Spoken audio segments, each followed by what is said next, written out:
আসসালামু আলাইকুম ওয়া রাহমাতুল্লাহি ওয়া বারাকাতুহু। আলহামদুলিল্লাহ ওয়াসসালাতু ওয়াসসালামু আলা রাসূলিল্লাহ ওয়া বা'দ। সুপ্রিয় দর্শক শ্রোতা ভাই বোন, আজ আমরা ইনশাআল্লাহ তাআলা হজের যত কমন প্রশ্ন আছে সেই কমন প্রশ্নগুলোর উত্তর দেওয়ার চেষ্টা করব ইনশাআল্লাহ বিইذনিল্লাহ এই ভিডিওর মাধ্যমে। প্রতি বছর আল্লাহর ঘরের পথযাত্রী সম্মানিত হাজী সাহেবগণ আমাদের কাছে অগণিত প্রশ্ন করে থাকেন। সে সমস্ত প্রশ্নগুলোর মধ্য থেকে আজ শতাধিক কমন প্রশ্ন উত্তর নিয়ে আমরা হাজির হয়েছি। আমরা আশা করছি যে আল্লাহর ঘরের মেহমানগণ হজের আদ্যপান্ত শুরু থেকে শেষ পর্যন্ত যে সমস্ত কমন খুঁটিনাটি প্রশ্নের মুখোমুখি হয়ে থাকেন সেগুলোর উত্তর পেয়ে যাবেন এই ভিডিওর মাধ্যমে। চলুন তাহলে আর বিলম্ব না করে আমরা শুরু করি। যে সমস্ত প্রশ্নগুলোর উত্তর দেওয়ার জন্য আমরা আজ আপনাদের সামনে হাজির হয়েছি সেগুলো আমরা শুরু করি। প্রথমে যে প্রশ্নটি আমি দেখতে পাচ্ছি তা হলো, কত টাকার মালিক হলে হজ ফরজ হয়? খুবই কমন একটি প্রশ্ন এবং খুব প্রয়োজনীয় একটি প্রশ্ন। যদি কেউ তার জীবনে প্রাপ্তবয়স্ক হওয়ার পর কোনো বছর হজের মৌসুমে তার অবস্থান থেকে বাইতুল্লাহ গিয়ে হজ সম্পাদন করে আবার ফিরে আসার মতো সামর্থ্য যদি তার থাকে এবং এই সময়টুকুন তার পরিবারের ভরণ পোষণ দিয়ে যাওয়ার মতো আর্থিক সঙ্গতি যদি তার থাকে, অর্থাৎ হজ করতে যাওয়া, হজের সময় সেখানকার খরচ খরচা করা এবং হজ করে আবার ফিরে আসার জন্য যে পরিমাণ অর্থকরীর প্রয়োজন সেটা যদি তার থাকে এবং এই সময়ের মধ্যে তার পরিবারের ভরণ পোষণের ব্যবস্থা করার মতো আর্থিক সঙ্গতি যদি তার থাকে, তাহলে তার উপর হজ ফরজ হয়ে যায়। আর যদি কারোর এটা না থাকে তাহলে সেক্ষেত্রে তার উপর হজ ফরজ হবে না। এখন এটা নির্ভর করবে আপনি কোথায় অবস্থান করছেন। আপনি মক্কা অবস্থান করছেন, তাহলে মক্কা থেকে এই হজ সম্পাদন করে আসা আপনার গন্তব্যে, আপনার ঠিকানায়, আপনার নিজ আঙ্গিনায়, এটার জন্য খুবই অল্প স্বল্প পয়সা হলে হয়ে যায়। আবার কেউ যদি বাংলাদেশ থেকে হজ করেন বা বাংলাদেশে যদি কেউ অবস্থান করেন, তাহলে তার হজ ফরজ হওয়ার জন্য একরকমের অর্থকরীর প্রয়োজন হবে। আবার কেউ যদি ইউরোপে থাকেন তাহলে সেখান থেকে হজ আরও বেশি এক্সপেন্সিভ। অতএব সেখান থেকে হজ করার জন্য যে পরিমাণ টাকার দরকার, সেখান থেকে এসে মক্কায় হজ করে আবার তার জায়গায় ফিরে যাওয়া এবং এই সময়ের ভিতরে পরিবার ভরণ পোষণ এর ব্যবস্থা করা, এটা তার অবস্থানের উপরে নির্ভর করে বাড়বে। অতএব হজ ঠিক কত টাকা হলে ফরজ হয়, এটা যাকাতের মতো নির্ধারিত কোনো অ্যামাউন্ট নেই যে এই টাকা হলে হজ ফরজ হয়। এটা নির্ভর করে ব্যক্তির অবস্থান থেকে বাইতুল্লাহ গিয়ে হজ করে আসার মতো সামর্থ্য তার আছে কিনা। যদি থাকে তাহলে তারপরে হজ ফরজ হয়ে যাবে। জীবনের কোনো বছর যদি এমন হয় যে হজ করার মতো সামর্থ্য আমার ছিল, ধরুন আজ থেকে 7-8 বছর আগে বাংলাদেশ থেকে 2 থেকে 2.5 লাখ কিংবা 3 লাখ টাকার মধ্যে হজ করে আসা যেত, তখন আপনার কাছে টাকাটা ছিল, আপনি হজ করেননি। এখন হজ এক্সপেন্সিভ হয়ে গেছে, 7 লাখ 8 লাখ টাকার প্রয়োজন হয় বাংলাদেশ থেকে হজ করার জন্য। এখন এই টাকা আপনার নেই। অতএব যদি আপনি মনে করেন যে আমার তো 7-8 লাখ টাকার সামর্থ্য নেই, অতএব আমি হজ তো আমার উপর ফরজ নয়, আমি হজ তো করবো না, না করলে চলবে, এরকমটি বলার কোনো সুযোগ থাকবে না। কারণ আপনার উপর হজ ফরজ হয়েছিল, তখন আপনি করেননি। সো এখন 8 লাখ 10 লাখ 15 লাখ যে টাকাই লাগুক সেটা অ্যারেঞ্জ করে আপনার ফরজ আদায় করতে হবে, কারণ আপনি সেটাকে বিলম্ব করেছেন। আল্লাহ সুবহানাহু ওয়া তাআলা কোরআনে কারিমে বলেছেন, ওয়ালিল্লাহি আলান নাসি হিজ্জুল বাইতি মান ইসতাতা ইলাইহি সাবিলা। মানুষের কাছে আল্লাহর পাওনা হয়ে যায়, যদি তার সামর্থ্য থাকে বাইতুল্লাহ গিয়ে হজ করার, সে যেন হজ করে। এই হজ করাটা এটা মানুষের কাছে আল্লাহর পাওনা হয়ে যায়। অন্যান্য ফরজ বিধানের ক্ষেত্রে আল্লাহ তাআলা পুরস্কার বলেছেন, কুতিবা আলাইকুমুস সিয়াম, তোমাদের উপর সিয়াম ফরজ করা হয়েছে, আকিমুস সালাহ ওয়া আতুজ যাকাত, তোমরা সালাত কায়েম করো, যাকাত আদায় করো। কিন্তু হজের ক্ষেত্রে আল্লাহ রাব্বুল আলামিন একটু ভিন্ন ভঙ্গিতে আমাদেরকে হজের ফরজ হওয়ার বিধানটি জানিয়েছেন। অর্থাৎ আল্লাহ বলেছেন যে কারোর সামর্থ্য যদি থাকে বাইতুল্লাহ গিয়ে নিজ গন্তব্যে আবার ফিরে আসার হজের মৌসুমে, তাহলে তার জন্য হজ করাটা এটা আল্লাহর অধিকারে পরিণত হয়, এটা আল্লাহর পাওনায় প্রাপ্যে পরিণত হয়। তার মানে এটা একটা প্রেমময় ইবাদত। একজন বান্দা তার সামর্থ্য থাকবে তিনি হজ করবেন না, এটা হতে পারে না। অতএব যাদের এই আর্থিক সঙ্গতি আছে তাদের উপরে হজ ফরজ হয়ে যাবে। এরপরে প্রশ্ন হলো, হজ কত প্রকার এবং কোন প্রকার হজ সবচেয়ে উত্তম? হজ 3 প্রকার: হজ্জে ইফরাদ, হজ্জে তামাত্তু, হজ্জে কেরান। হজ্জে ইফরাদ হলো হজের সময়ে এহরাম বেঁধে কেউ হজের উদ্দেশ্যে মক্কায় প্রবেশ করলেন এবং সরাসরি তিনি হজ করলেন, তিনি ওমরা সম্পাদন করলেন না। যে এহরামে তিনি প্রবেশ করলেন মিকাতে, সেখান থেকে তিনি হজের নিয়ত করেই প্রবেশ করেছেন এবং প্রবেশ করার পর তিনি সরাসরি মিনায় গিয়ে হজ সম্পাদন করেছেন। মাঝে তিনি তওয়াফ করতে পারেন, সেটা ভিন্ন বিষয়, নফল তওয়াফ হিসেবে সেটা গণ্য হবে। কিন্তু তিনি হজের যে কার্যক্রম আছে মূল হজের, সেটাই শুধু করলেন। হজের আগে তিনি কোনো উমরা করার নিয়ত করলেন না মিকাত থেকে। এটা হলো হজে ইফরাদ বা শুধু হজ। আর হজে তামাত্তু হলো মিকাত থেকে কেউ নিয়ত করলেন যে তিনি হজ এবং উমরা দুইটাই করবেন, তবে উমরা করার পর তিনি হালাল হয়ে যাবেন, স্বাভাবিক হয়ে যাবেন। এরপর আবার হজের যে মূল দিনগুলো আসবে, অর্থাৎ 8 জিলহজ, তখন তিনি আবার এহরাম পরে নতুন করে হজের জন্য কার্যক্রম শুরু করবেন। তো উমরা করে তিনি রিল্যাক্স হয়ে যাবেন, এরপর আবার এহরাম পরে তিনি হজ সম্পাদন করবেন। এরকম নিয়ত করলে সেটাকে বলা হয় হজে তামাত্তু। আর যদি কেউ মিকাত থেকে কেউ উমরা এবং হজ দুইটাই করবেন একসাথে, অর্থাৎ একই এহরামে থেকে তিনি উমরা সম্পাদন করার পর ওই পোশাকে ওই এহরামের নিয়তে থেকেই হজ সম্পাদন করবেন, এটাকে বলা হয় হজে কেরান।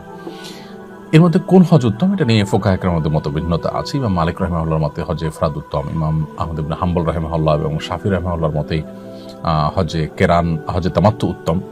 আর হানাফি মাযহাবের উলামা ইকরামের মতে হজে কেরান উত্তম। নবী করিম সাল্লাল্লাহু আলাইহি ওয়াসাল্লাম হজে কেরান করেছেন। তিনি যেহেতু হজে কেরান সম্পাদন করেছেন এবং হজে কেরান করতে একটু কষ্টও হয়, কারণ উমরা সম্পাদন করার পর ওই এহরামেই আবার হজের জন্য অপেক্ষা করতে হয়, এহরামের নিষিদ্ধ বিষয়গুলোকে মেনটেন করে চলতে হয় এই সময়টার মধ্যে, এটা একটু কষ্টের। তো ওলামা আহনাফ বলেন যে এটা উত্তম, তাছাড়া নবী সাল্লাল্লাহু আলাইহি ওয়াসাল্লাম এটি করেছেন। কিন্তু অন্যান্য ওলামা ইকরাম যারা হজে তামাত্তু উত্তম বলেন, তাদের যুক্তি হলো নবী করিম সাল্লাল্লাহু আলাইহি ওয়াসাল্লাম হজে কেরান করলেও তিনি সাহাবীদেরকে বলেছেন যে আমি আমার সাথে হাদি, অর্থাৎ হজ করার পর যে দমে শুকর বা কোরবানি করতে হয়, সেটি নিয়ে এসেছি, যার কারণে আমাকে কেরান করতে হচ্ছে, না হলে আমি তামাত্তু করতাম। এরকম তার আকাঙ্ক্ষা তিনি ব্যক্ত করেছেন, মর্মে বিভিন্ন বর্ণায় পাওয়া যায়। সেজন্য তামাত্তুকে উত্তম বলেছেন অনেক উলামা ইকরাম। এখনকার বাস্তবতা হলো যে সারা বিশ্বের বেশিরভাগ হাজিরাই তামাত্তু হজ করেন, কারণ সেটা তুলনামূলকভাবে একটু ইজি। কেরান হজ খুবই স্বল্প সংখ্যক হাজিরা করেন। আমাদের দেশ থেকেও হানাফি মাযহাবের অনুসারী উলামা ইকরাম এবং সাধারণ হজ যাত্রীদের মধ্যেও কেরান হজ করার মানুষের সংখ্যা খুবই কম। কারণ হজের ফ্লাইট যদি হয়ে থাকে মূল হজের 20 দিন 15 দিন আগে, তাহলে পুরো সময়টা এহরাম মেনটেন করে থাকাটা একটু কষ্টসাধ্য। সেজন্য আসলে সবাই প্রায় তামাত্তু হজই করে থাকেন। আর একেবারে শেষের দিকে যাদের ফ্লাইট, তারা অবশ্য হজে কেরান করতে পারেন। তাহলে হজে কেরান উত্তম হলো হানাফি মাযহাব অনুযায়ী। আর ইমাম আহমদ ইবনে হাম্বল রাহিমাহুল্লাহ সহ সৌদি আরবের উলামা ইকরাম, ইমাম মালিক ইমাম শাফি রাহিমাহুল্লাহর একটি মত, তাদের মত অনুযায়ী হজে তামাত্তু উত্তম। এখন পৃথিবীতে বেশিরভাগ হাজিরাই হজে তামাত্তু করে থাকেন। হজ ফরজ হওয়ার পর কয়েক বছর পর হজ করলে কি গুনাহ হবে? এর উত্তর হলো, যে বছর হজ ফরজ হয়েছে, যখনই টাকা পয়সার মানুষ মালিক হলেন, হজ ফরজ হওয়ার পর কয়েক বছর পর হজ করলে কি গুনাহ হবে? এর উত্তর হলো, যে বছর হজ করার জন্য আর্থিক সঙ্গতি আল্লাহ তাআলা দিয়েছেন, সেই বছরই হজের চেষ্টা করতে হবে। এটিকে ওয়াজিব আলাল ফওর বলা হয়, অর্থাৎ সামর্থ্য হওয়ার সাথে সাথেই নিকটতম বছরই হজ সম্পাদন করতে হবে, এটি আবশ্যক। যদি সেটা না করেন এবং বিলম্ব করেন, বিশেষ করে ঠুনকো ওজরের ভিত্তিতে যে আমি ব্যস্ত, এই মুহূর্তে সময় করতে পারছি না, 2 বছর পরে করব, 4 বছর পরে করব, জীবনে একবার করলেই তো হলো, এরকম ঠুনকো অজুহাতের কারণে যদি হজকে বিলম্ব করেন কেউ, তাহলে সেটি পরিষ্কার গুনাহ হবে। নবী করিম সাল্লাল্লাহু আলাইহি ওয়াসাল্লাম বলেছেন, তাহাজ্জালু ইলাল হজ, তোমরা হজ বিলম্ব না করে দ্রুততার সাথে সম্পাদন করো। কেন? ফাইন্নাহু লা ইয়াদরি মা ইয়ারিদুলাহ, কারণ কোনো ব্যক্তি হজকে যে বিলম্ব করবে, 2-4 বছর পরে করবে, সে তো জানে না যে কি তার জন্য অপেক্ষা করছে। কোনো বিপদ তার এসে পড়তে পারে, কোন বিপদের মুখোমুখি সে হতে পারে। অতএব তার হজ বিলম্ব করা উচিত নয়। এই কারণেই হজকে বেশিরভাগ উলামা ইকরাম ওয়াজিব আলাল ফওর বলেছেন, অর্থাৎ সামর্থ্য হওয়ার সাথে সাথেই নিকটতম বছরই হজ আদায় করা উচিত এবং কর্তব্য, আবশ্যক। যদি কোনো কারণে বিলম্ব করেন, গুনাহগার হবেন। এরপর তিনি যদি হজ করে ফেলেন পরবর্তীতে কোনো বছরে, তাহলে উলামা আহনাফের মতে তার গুনাহ যেটি হয়েছিল সেটি উঠে যাবে। অন্যান্য উলামা ইকরাম অবশ্য সেটি বলেন না। অর্থাৎ খোলাসা কথা হলো যে, একান্ত নিরুপায় না হলে হজ বিলম্ব করা উচিত না। নিরুপায় কীরকম? কেউ হজ করার জন্য অর্থ করে জোগাড় করেছেন, আর্থিক সঙ্গতি হয়েছে, কিন্তু তার দেশ থেকে নিষেধাজ্ঞা আছে, তার নামে কোনো মামলা হয়েছে বা কোনো পলিটিক্যাল পরিস্থিতির মুখোমুখি হয়েছেন, তিনি যেতে পারছেন না। এরকম ওজোরের কারণে যদি বিলম্ব করেন তাহলে গুনাহ হবে না। অথবা হজ করার মতো আর্থিক সংগতি হলো, এদিকে কোভিড-19 মতো পরিস্থিতি শুরু হয়েছে যে লকডাউন এবং বিমান চলাচল হচ্ছে না, যার কারণে তিনি যেতে পারছেন না। এরকম পরিস্থিতিতে তিনি বিলম্ব করতে পারেন। এছাড়া মেয়ে বিয়ের উপযুক্ত, তাকে এখনো বিয়ে দেওয়া হয়নি, বা আমার অন্য কাজ আছে, বা আমি এখন ব্যস্ত, এ সমস্ত কারণে যদি বিলম্ব করা হয় সেটা পরিষ্কার গুনাহের কারণ হবে। এরপরে প্রশ্ন হলো, আর্থিকভাবে সচ্ছল কিন্তু শারীরিকভাবে অক্ষম এরকম ব্যক্তির হজের বিধান কি? আল্লাহ যাদেরকে আর্থিক সচ্ছলতা দিয়েছেন তিনি হজ করে আসামতো টাকার মালিক, কিন্তু শারীরিক সঙ্গতি নেই, এরকম ব্যক্তি সুস্থ হওয়ার যদি সম্ভাবনা থাকে তাহলে যখন সুস্থ হবেন তখন তার উপর হজ করা ফরজ হবে, তখন তিনি হজ করে ফেলবেন। আর যদি তার সুস্থ হওয়ার সম্ভাবনা না থাকে তাহলে সেক্ষেত্রে তিনি অন্য কাউকে তার এই টাকা দিয়ে বদলি হজে পাঠাবেন, এমন কোনো ব্যক্তিকে পাঠাবেন যিনি নিজের হজ করেছেন, তাহলে সেই ব্যক্তি এই শারীরিকভাবে অক্ষম ব্যক্তির তরফ থেকে বদলি হজ করবেন। এবং একই সাথে তিনি শারীরিকভাবে সক্ষমতা এবং সামর্থ্য এটি অর্জন নাও করতে পারেন, কখনো আশঙ্কা থাকলে তিনি ওসিয়ত করবেন যে আল্লাহ না করুন আমি যদি সুস্থ হয়ে উঠতে না পারি বা সুস্থ হয়ে হজ করার সুযোগ না পাই, তাহলে আমার যে অর্থ রেখে যাচ্ছে এটা দিয়ে যেন আমার তরফ থেকে বদলি হজের ব্যবস্থা করা হয়। ইনশাআল্লাহ এতে তিনি দায়মুক্ত হবেন এবং তার ফরজ আদায় হয়ে যাবে। এরপরে প্রশ্ন হলো, হারাম টাকা দিয়ে হজ করলে হজ আদায় হবে কিনা? কেউ যদি অবৈধ টাকা বা হারাম উপায়ে উপার্জিত টাকা দিয়ে হজ করেন তাহলে কাগজে কলমে তার হজ হয়ে যাবে, কিন্তু এর কারণে তিনি যেমন গুনাহগার হবেন তেমনিভাবে তার এই হজ আল্লাহ সুবহানাহু ওয়া তাআলার কাছে অ্যাকসেপ্টেবল হবে না, গ্রহণযোগ্য হবে না। হজের যে সওয়াব, হজের যে মূল উপকারিতা সেটা থেকে তিনি বঞ্চিত হবেন। তবে তিনি আইনি যে রায় সেটা থেকে মুক্ত হবেন, অর্থাৎ ফরজ আদায় হয়েছে এটি বলা যাবে। অতএব হজ করার ক্ষেত্রে আমাদের পবিত্র এবং হালাল টাকা এটা দিয়ে হজ করা উচিত। অন্যান্য ইবাদত বন্দেগী করার ক্ষেত্রেও এই হালালটাই আমাদের ব্যবহার করা উচিত, কারণ নবী করিম সাল্লাল্লাহু আলাইহি ওয়াসাল্লাম বলেছেন, ইন্নাল্লাহা তাইয়্যিব লা ইয়াকবালু ইল্লা তাইয়্যিবা। আল্লাহ তাআলা পবিত্র, তিনি পবিত্র ছাড়া হারাম কোনো অর্থ, হারাম কোনো দান, হারাম কোনো প্রচেষ্টা এটা আল্লাহ তাআলা গ্রহণ করেন না। অতএব হজ করার ক্ষেত্রেও হালাল টাকায় হজ করা উচিত। এরপরে প্রশ্ন হলো, ঋণগ্রস্ত ব্যক্তি হজ করলে তার হজ হবে কিনা? যদি ঋণগ্রস্ত ব্যক্তি হজ করেন তাহলে তার হজ করতে গিয়ে যদি ঋণ আদায়ে কোনো প্রকার অসুবিধা তৈরি না হয়, তার ঋণটা যদি সিস্টেমিক্যাল ঋণ হয়, যেমন কিস্তিতে তিনি পরিশোধ করছেন এবং নিয়মতান্ত্রিকভাবে কিস্তি দিতে দিতে একটা সময় পরিশোধ হবে সেরকম ব্যবস্থা আছে এবং পাওনাদারের সাথে সেরকম বোঝাপড়া আছে, তাহলে সেক্ষেত্রে তিনি ঋণগ্রস্ত অবস্থায় হজ করতে পারেন। আর যদি ব্যাপারটা এরকম হয় তারপর হজ ফরজ হয়নি বরং তিনি ঋণগ্রস্ত, এখন ঋণের টাকা না দিয়ে, পাওনাদারদের দাবি আছে সেটা না দিয়ে তাদের সাথে ঘড়িমসি করে তাদেরকে আপনার ঋণ পরিশোধে বিলম্ব করে তাদের হক নষ্ট করে তিনি যদি হজ করতে যান সেটি তার জন্য উচিত হবে না, জায়েজ হবে না। তবে যদি তিনি হজ করে ফেলেন তার হজ হয়ে যাবে সেটা ভিন্ন বিষয়, বাট ঋণের টাকা না দিয়ে পাওনাদারদেরকে ঝুলিয়ে রেখে তার এই হজের যে আসল প্রাণ, হজের যে আসল উপকারিতা সেটা থেকে তাকে বঞ্চিত করবে। অতএব ঋণগ্রস্ত ব্যক্তি পাওনাদারের ঋণ পরিশোধকে অগ্রাধিকার দিতে হবে। হ্যাঁ, যদি তার উপরে কখনো জীবনে হজ ফরজ হয়ে থাকে তাহলে তো তার হজ করতেই হবে, যেহেতু ফরজ হয়েছে, তিনি বিলম্ব করেছেন কোনো কারণে, এখন ঋণগ্রস্ত হয়ে গেছেন, তাহলে হজ করার জন্য তিনি তার জমি জমা বিক্রি করে, স্থাবর সম্পত্তি বিক্রি করে হলেও হজ করতে হবে। এরপরে প্রশ্ন হলো, কারোর যদি অনেক জমি জমা থাকে কিন্তু ক্যাশ ক্যাপিটাল না থাকে তাহলে জমি জমা বিক্রি করে তার কি হজ করা ফরজ? খুবই গুরুত্বপূর্ণ একটি প্রশ্ন। আমাদের সমাজে বিশেষ করে গ্রামে এরকম অনেক লোক আছেন যাদের প্রচুর পরিমাণ ক্ষেত খামার, প্রচুর পরিমাণ ক্ষেতের জমি বা বিভিন্ন রকমের ল্যান্ড আছে, বিভিন্ন রকমের স্থায়ী অ্যাসেট আছে, কিন্তু তার কাছে ক্যাশ টাকা নেই, তাহলে তার হজ ফরজ হবে কিনা? এর উত্তর হলো, যে সমস্ত জমি জমা বা যে সমস্ত ল্যান্ড বা স্থায়ী সম্পদের উপর তিনি নির্ভরশীল, যেমন জমির ফসল ওঠে সেটা দিয়ে তার বছর চলে, অথবা তার ফ্ল্যাট আছে সেটা দিয়ে তিনি ভাড়া পান, সেটা দিয়ে তার সংসার চলতে হয়, এরকম যদি হয় তাহলে সেক্ষেত্রে তার জন্য এগুলো বিক্রি করে হজ করা ফরজ হবে না।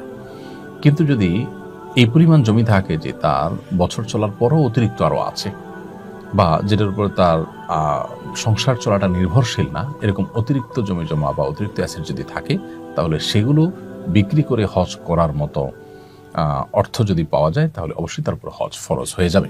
তাহলে খোলাসা এবং সারাংশ হলো যে জমি জমার উপার্জনের উপরে যা আছে সেটার পুরাটুকুর উপার্জনের উপরে যদি তার সংসার চলাটা বা তার নির্ভরশীলতাটা ওইটার উপরে হয়, তাহলে সেক্ষেত্রে এটা বিক্রি করে হজ করাটা তার জন্য ফরজ নয়। কিন্তু যদি এর বাইরে অতিরিক্ত থাকে, যেগুলো আসলে তার যেগুলোর উপার্জন বা যেগুলোর আয় বা যেগুলোর ফসল এটার উপরে তার সংসার নির্ভর করে না বা তিনি নির্ভরশীল নন, অর্থাৎ অতিরিক্ত আছে, তাহলে সেগুলো বিক্রি করে হজ করার মতো টাকা যদি পাওয়া যায়, তাহলে অবশ্যই তাকে সেগুলো বিক্রি করে হজ করতে হবে। ছোটবেলায় হজ করলে কি বড় হওয়ার পর পুনরায় হজ করতে হবে? যদি কেউ প্রাপ্তবয়স্ক হওয়ার আগে শৈশবে বা আপনার নাবালিগ অবস্থায় বাবা মার সাথে বা অন্য কারোর সাথে হজ করেন, তাহলে এই হজটা তার জীবনের ফরজ হজ হিসেবে যথেষ্ট হবে না, বরং এই হজটা নফল হজ হবে। কারণ কেউ অপ্রাপ্ত বয়স্ক অবস্থায় শরীয়তের কোনো ফরজ বিধান তার উপরে বর্তায় না, বিধায় হজের ফরজ বিধানটি তার উপরে বর্তায়নি যখন তিনি অপ্রাপ্ত বয়স্ক অবস্থায় হজ করেছেন। এর ফলশ্রুতিতে যে আধ্যাত্মিক সুফল, হজের যে বরকত, হজের কারণে যে স্পিরিচুয়াল উপকারিতা, এটা শিশু হিসাবে আল্লাহ তাআলা তাকে দিবেন বা তিনি সেটা পাবেন ইনশাআল্লাহ, সেটা ভিন্ন বিষয়। বাট প্রাপ্তবয়স্ক হওয়ার পর এই শিশুই যখন অর্থের মালিক হবেন, হজ করার মতো সামর্থ্য তার হবে, সঙ্গতি তার হবে এবং হজের ফরজ বিধান তার উপরে বর্তায়, সেরকম পরিস্থিতি যদি তৈরি হয়, তাহলে তখন তাকে হজ করতে হবে পৃথকভাবে। তার সেই শৈশবের হজটি তার পরবর্তীতে হজ ফরজ হলে সেই ফরজ হজের তরফ থেকে যথেষ্ট হবে না। এরপরে প্রশ্ন হলো, হজে যাওয়ার আগে আত্মীয় স্বজন ও পাড়া পড়োশীদের খাওয়ানো কতটা যুক্তিযুক্ত? কোরআন হাদিস কি বলে সম্পর্কে? হজে যাওয়ার আগে আত্মীয় স্বজনকে ডেকে খাওয়াতে হবে এরকম কোনো বাধ্যবাধকতা বা এরকম কোনো নির্দেশনা কোরআন বা সুন্নাহর কোথাও পাওয়া যায় না। এটা যদি কেউ আত্মীয় স্বজনের দোয়া নেওয়ার জন্য হজের সফর থেকে তিনি ফিরে আসেন না আসেন, তাদের কাছ থেকে মাপটাপ চাওয়ার জন্য করেন, তাহলে এটা মুবাহ বা জাস্ট জায়েজ কাজ হতে পারে। কিন্তু এর মাধ্যমে তিনি যে হজে যাচ্ছেন সেটা মানুষকে জানালেন, এটা তার লৌকিকতা বা প্রদর্শন ইচ্ছা থেকে যদি হয়, তাহলে সেক্ষেত্রে সেটি গুনাহের কারণ হবে। অতএব হজে যাওয়ার আগে আত্মীয় স্বজনকে ডেকে খাওয়ানোর কোনো আলাদা নির্দেশনা কোরআন সুন্নাহর কোথাও নেই। তবে এটা যদি কেউ করেন, সেটি নির্ভর করবে নিয়তের উপরে। যদি সাধারণ শুদ্ধ স্বাভাবিক কোনো নিয়ত থাকে যে সবাই কাছ থেকে দোয়া নিয়ে আমরা গেলাম, তাহলে সেক্ষেত্রে এটা জায়েজ হতে পারে, অন্যথায় এটি কিন্তু গুনাহের কারণ হবে। অনেক আত্মীয় স্বজন হজের কথা শুনলে বলেন, আমার নাম নিয়ে কাবা শরীফে একটু দোয়া করবে অথবা মদিনায় আমার সালাম পৌঁছে দিবে। এটা কতটুকু সঠিক? যদি তার নাম ভুলে যাই বা স্মরণ না থাকে, তাহলে কি গুনাহ হবে? কেউ যদি আপনার কাছে মক্কায় গিয়ে কাবা শরীফ গিয়ে তার জন্য দোয়ার আর্গুমেন্ট করে, তাহলে সেটা রক্ষা করা উচিত, তার জন্য আল্লাহর কাছে দোয়া করা উচিত তিনি যদি কোনো দোয়া চেয়ে থাকেন। আর কেউ যদি বলেন যে আমার সালাম নবী সাল্লাল্লাহু আলাইহি ওয়াসাল্লামের রওজায় পৌঁছে দিও, তো সেক্ষেত্রে উলামা ইকরামের মধ্যে দুটি মত আছে। অনেক উলামা ইকরাম বলেন যে এটির কোনো প্রয়োজন নেই, কারণ প্রত্যেক ব্যক্তির দুরূদ পৌঁছানোর জন্য আল্লাহর পক্ষ থেকে ফেরেশতা নিযুক্ত আছে, যেমনটি বিশুদ্ধ হাদিসে বর্ণিত হয়েছে। অতএব যেখানে আমরা পৃথিবীর যে কোনো প্রান্তে দুরূদ পড়লে, সালাম পেশ করলে, সাথে সাথে আল্লাহ তাআলার স্বয়ংক্রিয় সিস্টেমে সেটা নোট হয়ে যায় ফেরেশতার কাছে, এবং ফেরেশতা সেটা নবী সাল্লাল্লাহু আলাইহি ওয়াসাল্লামের কাছে পেশ করেন, একেবারে নাম উল্লেখ করে যে হে আল্লাহর রাসূল, আপনার প্রতি অমুক জায়গা থেকে অমুকের ছিল অমুক সালাম পেশ করেছেন, দুরূদ পেশ করেছেন। তাহলে সেখানে মানুষকে দিয়ে আবার সালাম পাঠানোর কোনো প্রয়োজন নেই। এর বিপরীতে অন্যান্য উলামা ইকরাম অনেকে বলেন যে এটি করা যেতে পারে, এটি করলে কোনো অসুবিধা নেই। এবং তাবেঈদের কথা, যে কোনো কোনো তাবেঈদের মধ্যে এটা পাওয়া যায় যে তারা, যেমন খলিফা ওমর ইবনে আব্দুল আজিজ, তাবেঈদের মধ্যেও কাউ পাওয়া যায় যে তারা এভাবে সালাম পাঠিয়েছেন অন্য কারোর মাধ্যমে। ওমর ইবনে আব্দুল আজিজ রাহিমাহুল্লাহ তিনি সালাম পাঠানোর কথা বর্ণিত হয়েছে এক বর্ণনায়।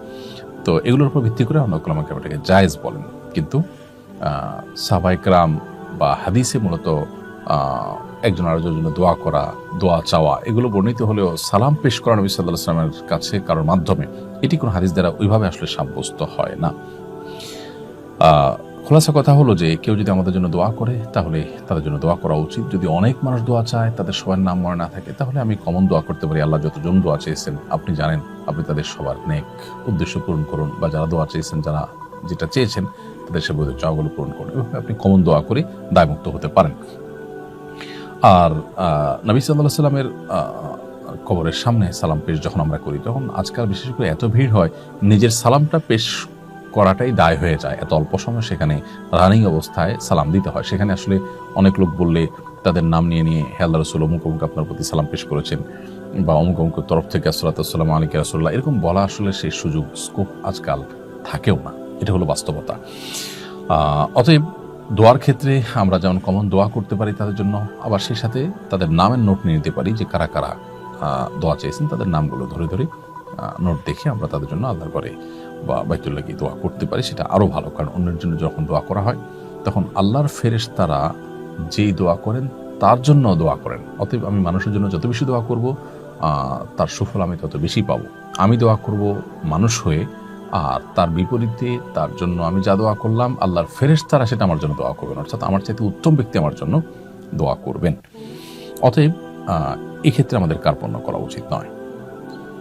হজের প্রস্তুতি হিসাবে কি কি কাজ করা উচিত? হজে যাওয়ার আগে বা আমরা মক্কায় পৌঁছার পর মূল হজের আগে প্রস্তুতি হিসাবে আমাদের সবচেয়ে গুরুত্বের সাথে যেটি করা উচিত তা হলো হজের মানসিক প্রস্তুতি গ্রহণ করা। হজ এটা একটা প্রেমময় ইবাদত। ইব্রাহিম আলাইহিস সালামের স্মৃতি বিজড়িত আল্লাহর কুদরতের বিভিন্ন নিদর্শনগুলো পরিদর্শন করা, অবলোকন করা, দেখা, প্রত্যক্ষ করা এবং এর মাধ্যমে নিজের ইমানি শক্তিকে শানিত করা, জাগ্রত করা, এটা হজের অন্যতম উদ্দেশ্য।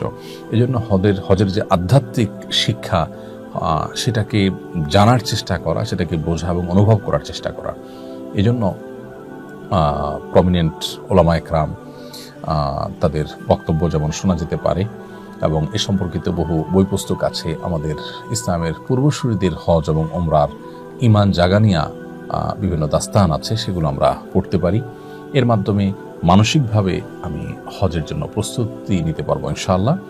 দ্বিতীয়ত, হজের বিধিবিধানগুলো যেহেতু জীবনে বারবার করে আমাদের পালন করার মতো সুযোগ আসে না, সচরাচর জীবনে একবার ফরজ হয়, সেজন্য কোনোভাবে যেন মিস না হয়, ভুল না হয়, বড় কোনো ত্রুটি যেন না হয়, এমনকি ছোট ত্রুটিও যেন না হয়, সেজন্য হজের আদ্যপান্ত জানার চেষ্টা করা। নবী করিম সাল্লাল্লাহু আলাইহি ওয়াসাল্লাম বলেছেন, খুযু আন্নী মানাসিকাকুম, তোমরা তোমাদের হজের বিধিবিধানগুলো আমার কাছ থেকে গ্রহণ করো, আমি যেভাবে করেছি সেভাবে তোমরা সেগুলোকে সম্পাদন করো। অতএব নবী সাল্লাল্লাহু আলাইহি ওয়াসাল্লাম কীভাবে হজ করেছেন, কোন জায়গায় কী করতে বলেছেন, কোন জায়গায় কোন দোয়া পড়বেন এবং দোয়ার জায়গাগুলো কি কি, কোনটা ফরজ, কোনটা ওয়াজিব, কোনটা নফল, কোনটার পরে কোনটা, 8 জিলহজ থেকে নিয়ে 13 জিলহজ পর্যন্ত আমরা এই দিনগুলোর কখন কোন কাজটা করব, স্টেপ বাই স্টেপ আমাদের জানতে হবে।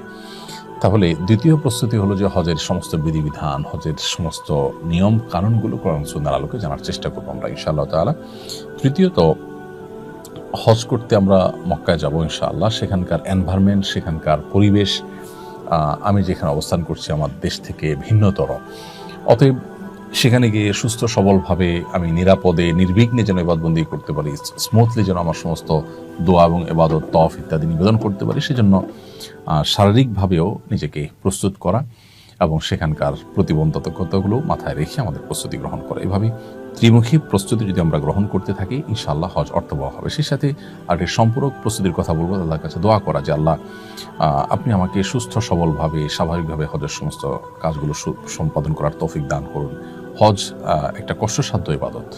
নারীদের হজকে জিহাদের সমতুল্য বলেছেন নবী সাল্লাল্লাহু আলাইহি ওয়াসাল্লাম। বিধায় এটি আল্লাহ সহজ করলেই সহজ হবে, না হলে কিন্তু সহজ হবে না। সেজন্য দোয়া করতে থাকা এবং আল্লাহ যেন মাবরুর হজের তৌফিক দান করেন, সেজন্য বিশেষভাবে আল্লাহর কাছে আমরা দোয়া করবো ইনশাআল্লাহ তাআলা। এহরাম কখন করব, এহরাম করার নিয়ম কি? হজের এহরাম আমরা তামাত্তু হজ যারা করবেন তারা 2 ধাপে এহরাম পরবেন, আর কেরান এবং হজে ইফরাদ যারা করবেন তারা 1 ধাপে হজের এহরাম পরিধান করবেন। 3 প্রকার হাজি অর্থাৎ ইফরাদ, তামাত্তু, কেরান যে প্রকারই হজ করেন না কেন আপনাকে মিকাত থেকে এহরাম বাঁধতে হবে হজের নিয়তে।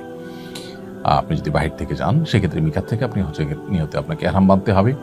এই যে মিকাত থেকে হজের এহরাম বাঁধবো, আমরা যারা বিমানে যাই আমরা সেই সুযোগ থেকে বঞ্চিত হই, কারণ বিমান আসলে মিকাতের ওখানে ল্যান্ড করে না, মিকাতের উপর দিয়ে চলে যায়।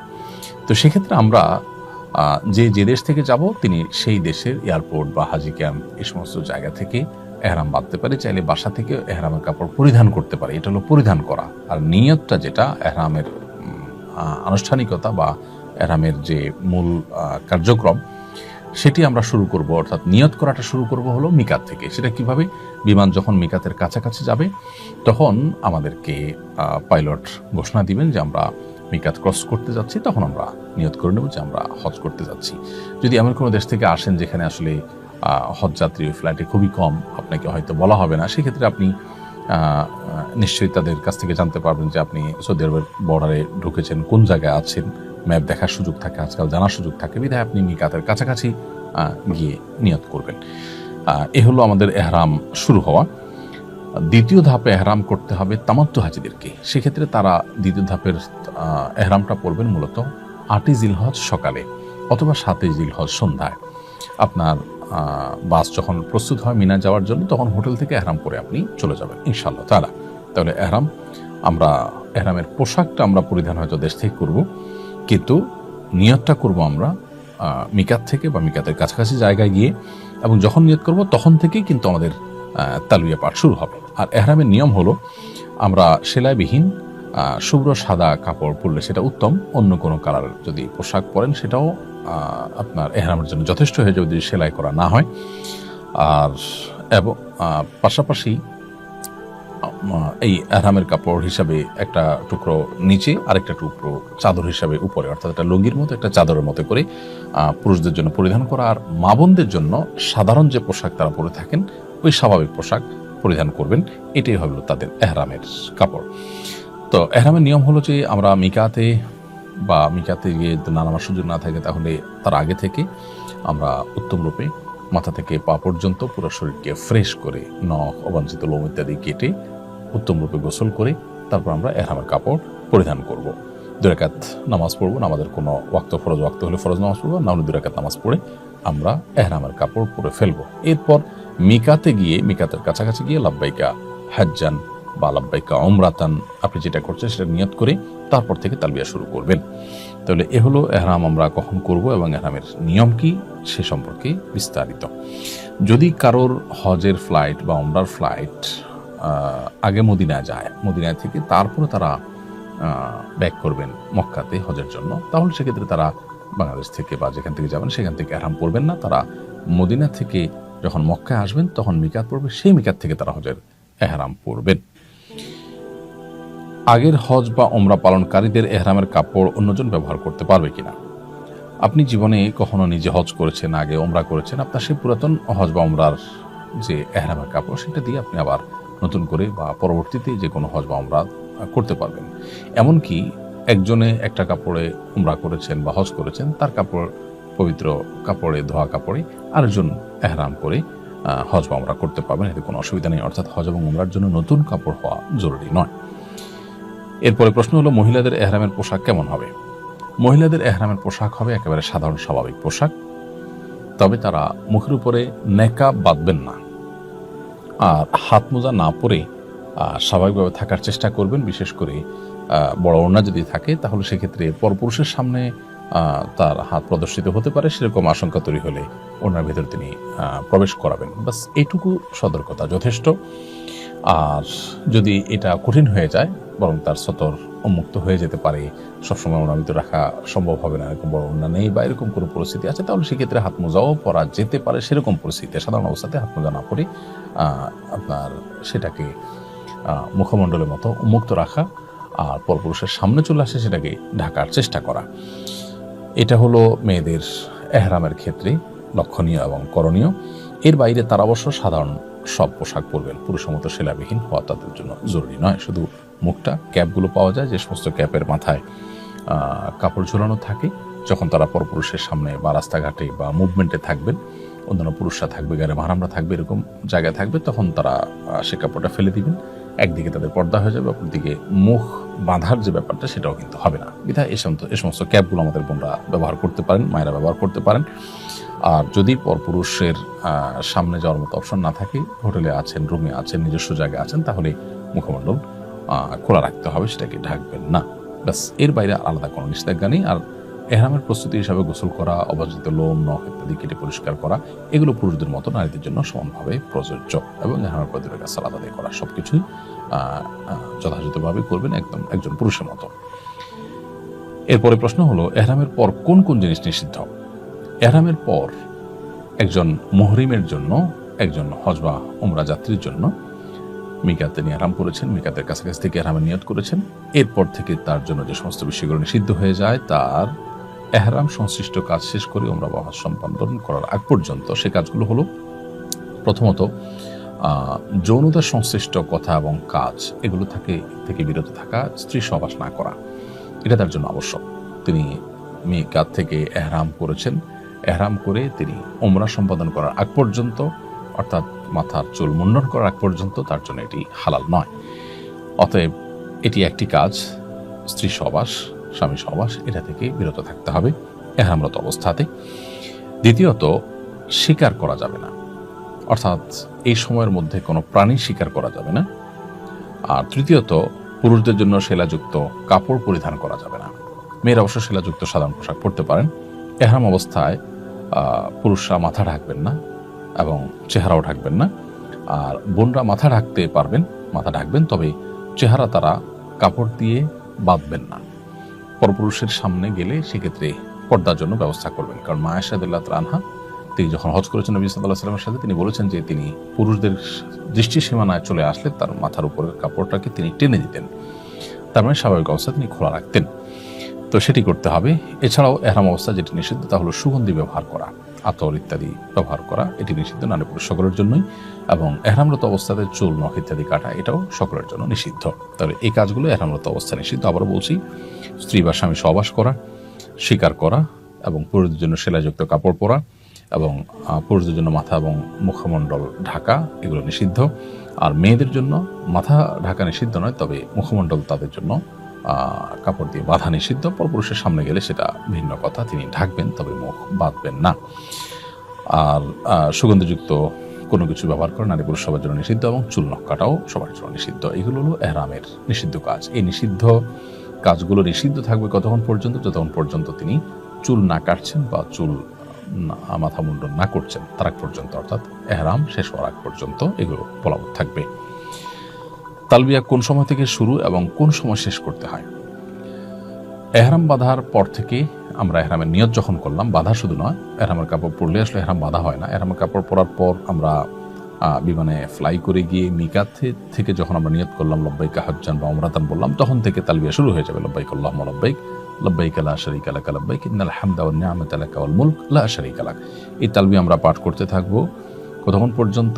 উমরার ক্ষেত্রে বাইতুল্লাহ দেখার আগ পর্যন্ত, কাবা শরীফ চোখে পড়ে গেছে, দৃষ্টি সীমানায় এসে গেছে, তার আগ পর্যন্ত আমরা তালবিয়া পাঠ করব। আর হজের ক্ষেত্রে 7 তারিখ সন্ধ্যা বা রাতে আমরা হোটেল থেকে সচরাচর এখন এহরাম পরে থাকি, এবং তখন থেকে এহরাম পরে যখন লব্বাইক আল্লাহুম্মা হজ্জান নিয়ত করলাম, তখন থেকে তালবিয়া শুরু হয়ে যাবে। লব্বাইক আল্লাহুম্মা লব্বাইক, লব্বাইক লা শারীকা লাক লব্বাইক, ইন্নাল হামদা ওয়ান নি'মাতা লাক ওয়াল মুলক লা শারীকা লাক। এই তালবিয়া চলতে থাকবে 8 তারিখ পুরো দিন রাত, 9 তারিখ পুরো দিন রাত, এবং 10 তারিখ পাথর মারার সময় শুরু হয়। এই পাথর মারা পর্যন্ত তালবিয়া চলতে থাকবে। তাহলে হজের তালবিয়াটা আমরা যখন এহরাম পড়লাম হজের জন্য 7 তারিখ রাতে কিংবা 8 তারিখ সকালে যখনই পড়ি, তখন থেকে তালবিয়া শুরু হয়ে যাবে। এটা 10 তারিখ অর্থাৎ ঈদের দিন জামারাতে পাথর মারার আগ পর্যন্ত, জামারাতের কাছে চলে আসছি পাথর মারতে, তখন তালবিয়া স্টপ হয়ে যাবে। তাহলে এই পুরো সময়টুকু থেকে থেমে থেমে আমাদেরকে তালবিয়া পাঠ করতে হবে। এরপরে প্রশ্ন হলো, এহরাম অবস্থায় সুগন্ধিযুক্ত সাবান শ্যাম্পু ব্যবহার করা যাবে কিনা? উত্তর হলো না। এহরাম অবস্থা যেহেতু সুগন্ধি ব্যবহার নিষিদ্ধ, বিধায় যে সাবান, শ্যাম্পু বা হ্যান্ড ওয়াশ এগুলোতে সুগন্ধি আছে, সেগুলো ব্যবহার থেকে বিরত থাকতে হবে। বরং আজকাল এমন সব সাবান পাওয়া যায় যেগুলোতে আসলে সুগন্ধি নেই, সেরকম সাবান আমরা ব্যবহার করতে পারি। হোটেলগুলোতেও দেখা যায় যে সাধারণ ছোটো ছোটো কিছু সাবান সরবরাহ করে, যেগুলোতে কোনো সুগন্ধি নেই, সেগুলো আমরা ব্যবহার করতে পারি। এছাড়া সুগন্ধি ছাড়া বহু সাবান আজকাল পাওয়া যায়, সেগুলো ব্যবহার করতে পারি। প্রয়োজনে উত্তম রূপে ভালো করে হাত ধৌত করলাম, সাবান ব্যবহার নাই করলাম, কিন্তু সুগন্ধিযুক্ত সাবান বা শ্যাম্পু এগুলো ব্যবহার করা যাবে না এহরামরত অবস্থায়। এহরাম অবস্থায় সেলা বিশিষ্ট ফিতা সহ ঘড়ি, বেল্ট এবং ব্যাগ ব্যবহার করা যাবে কিনা? এহরাম অবস্থায় ফিতা বিশিষ্ট ঘড়ি, যে ঘড়িতে সেলাই আছে কিংবা বেল্টে সেলাই আছে, ব্যাগ আছে সেখানে সেলাই করা, এগুলো ব্যবহার করতে কোনো অসুবিধা নেই, কারণ এগুলো পোশাক হিসাবে পরিধান করা হয় না। এগুলো যদি সাথে থাকে এহরামরত অবস্থায়, তাতে হজ বা উমরার কোনো ক্ষতি হবে না। এহরামের নিয়ত করার সময় ওযু থাকা আবশ্যক কিনা? আমি যখন এহরামের নিয়ত করব, বিশেষ করে আমরা যখন বিমানে যাই, তখন মিকাতের কাছাকাছি যাওয়ার পর পাইলট আমাদেরকে জানান যে আমরা কয়েক মিনিটের মধ্যে মিকাত ক্রস করতে যাচ্ছি, তখন আমরা মূলত এহরামে নিয়ত করি এবং এহরাম তখন মূলত স্টার্ট হয়। পোশাকটা আগে পরে রাখি, কিন্তু স্টার্টটা সেখান থেকে হয়। তো তখন থেকেই নিষিদ্ধ বিষয়গুলো বর্তায় আমাদের উপরে যখন আমরা নিয়ত করলাম মিকাত থেকে। তো ওই সময় অজু থাকা আবশ্যক নয়, অর্থাৎ এহরামের নিয়ত করার সময় অজু থাকা আবশ্যক নয়। তবে যদি অজু অবস্থায় নিয়ত করা যায় সেটা উত্তম, কারণ মিকাত থেকে যখন আমরা এহরাম করব, বিশেষ করে আমরা যখন বাই রুটে যাব, গাড়িতে বাসে যাব, তখন মিকাতে গাড়ি থামবে, সেখানে আমরা অজু গোসল করে নামাজ পড়ে অজু অবস্থাতে এহরামের নিয়ত করবো, সেটা উত্তম। বাট বিমানে যখন যাবো সেটা তো সম্ভবপর হবে না। সেটা সম্ভবপর না হওয়ার কারণে কোনো অসুবিধা নেই, কারণ অজু থাকা আবশ্যক নয়, তবে জাস্ট উত্তম। এরপরে প্রশ্ন হলো, বিমানে মিকাত অতিক্রম করার সময় এহরামের নিয়ত করতে ভুলে গেলে করণীয় কি? এরকমটি হতে পারে যে আমাদের কেউ হয়তো মিকাত ক্রস করে গেছেন, বিশেষ করে বিমানের যাত্রার ক্ষেত্রে এটি হতে পারে যে পাইলট ঘোষণা দিয়েছেন আমরা কিছুক্ষণের মধ্যে মিকাত অতিক্রম করতে যাচ্ছি, আপনারা নিয়ত করে নেন। তখন সবাই নিয়ত করবেন, তখন থেকে এহরাম মূলত স্টার্ট হবে। বাট কেউ হয়তো ঘুমেছিলেন, তিনি শুনতে পাননি, অথবা অন্য মনস্ক ছিলেন বা ফোনে ব্যস্ত ছিলেন, কোনো কারণে তিনি মিস করে গেছেন সেই ঘোষণাটি, ফলশ্রুতিতে তিনি নিয়ত করতে পারেননি। পরবর্তীতে মিকাত ক্রস করে যাওয়ার পর যদি তার যদি সম্বিত ফিরে আসে বা তিনি যদি টের পান যে আসলে আমার এটা মিস হয়ে গেছে, তাহলে তাকে দম দিতে হবে। কারণ হজ যাত্রীর জন্য, উমরা যাত্রীর জন্য, যারা হজ বা উমরা করার জন্য মক্কায় যাচ্ছেন, তাদের জন্য ওয়াজিব হলো মিকাত থেকে এহরাম এর নিয়ত করে ভিতরে প্রবেশ করা। অতএব সেই ওয়াজিব ছুটে গেছে, যার কারণে তাকে দম দিতে হবে, একটা পশু কোরবানি দিতে হবে মক্কার মধ্যে, এবং সেটা গরিবদের মধ্যে বন্টন করতে হবে, সেটার উদ্যোগ নিতে হবে। অথবা তার জন্য আরেকটি অপশন আছে, মক্কায় নামার পর, ফ্লাইট নামার পর তিনি মিকাতে গিয়ে সেখান থেকে যদি এহরাম করে আবার আসেন ভেতরে, তাহলে ইনশাআল্লাহ সেটি তার বিশুদ্ধ হয়ে যাবে, অন্যথায় তাকে দম দিতে হবে। মক্কা হোটেলে পৌঁছার পর কি সাথে সাথে উমরা শুরু করতে হবে নাকি বিলম্ব করা যাবে? মক্কায় পৌঁছার পর হোটেলে যদি কেউ চান যে আমি একটু রেস্ট করব, ঘুমাবো, রাতে পৌঁছেছি, আমি সকালে উমরার কার্যক্রম, হজের কার্যক্রম শুরু করব, তো করতে পারেন, বিলম্ব করলে কোনো অসুবিধা নেই। এটি প্রত্যেকটা ব্যক্তির অবস্থার উপর নির্ভর করবে, কারণ রিল্যাক্সের প্রয়োজন হলে তিনি করবেন। বিশেষ করে যেই সাথে সাথে করতে গেলে অনেক সময় শারীরিক এবং মানসিক সেই প্রস্তুতি থাকে না, অনেক সময় সেরকম এনার্জি থাকে না, তখন ঘুমের চাপ অনেকের থাকে। তো সে অবস্থায় আসলে উমরা করে উমরা সে স্বাদ এবং তৃপ্তিও পাওয়া যায় না। অতএব কেউ চাইলে বিলম্ব করে একটু রেস্টেড করে তারপরে করতে পারেন, তাতে কোনো অসুবিধা নেই। বরং এক্ষেত্রে আপনার গোসল করে একটু ফ্রেশ হয়ে তারপরে করাটাই হলো উত্তম। এহরাম অবস্থায় গোসল কিংবা এহরামের কাপড় পরিবর্তন করা যাবে কিনা? এহরাম অবস্থায় গোসল করতে পারি আমরা কেউ, যে এহরাম অবস্থায় আছি, আমার শরীরটা স্যাঁতস্যাঁতে হয়ে গেছে, ঘর্মাক্ত হয়ে গেছে, আমি এখনো এহরাম অবস্থাতেই আছি, তাহলে গোসল করা যাবে। আবার এহরামের কাপড় যদি চেঞ্জ করতে চাই, যে ময়লা হয়ে গেছে কোনো কারণে বা চা ইত্যাদি পড়ে গেছে, তাহলে সেক্ষেত্রে সেটাও আমরা করতে পারবো, কোনো অসুবিধা নেই। তবে মনে রাখতে হবে যে এহরাম অবস্থায় কেউ গোসল করতে গিয়ে যেন সেলাই বিশিষ্ট কোনো কিছু না পরেন, অর্থাৎ লুঙ্গি পরে যেন গোসল না করেন, সেলাই সহজে লুঙ্গি সেটা পরে যেন গোসল না করেন, গামছা ইত্যাদি পরে তিনি গোসল করতে পারেন। এহরাম পরা ছাড়া কাবার চত্বরে তওয়াফ করা যায় না। প্রশ্ন হলো, উমরার নিয়ত ছাড়া এহরাম পরে কাবার চত্বরে গিয়ে তওয়াফ করা যাবে কিনা?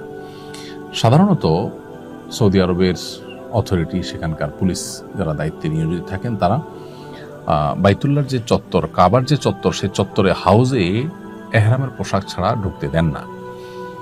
অর্থাৎ কেউ উমরার জন্য গিয়েছেন, তিনি একবার ঢুকতে পারছেন, কেউ হজের জন্য গেছেন, তিনি এহরামরত অবস্থায় প্রথমে একবার এবং ঈদের দিন আবার তওয়াফের জন্য তিনি সুযোগ পাচ্ছেন। আর মাঝের সময়গুলো নফল তওয়াফ দোতলা তিনতলাদি করতে হয়, হজে তারা নামতে দেন না। এটা এই জন্য যাতে করে ভিড়ে কোনো মানুষের মৃত্যু না হয়, দুর্ঘটনা না ঘটে।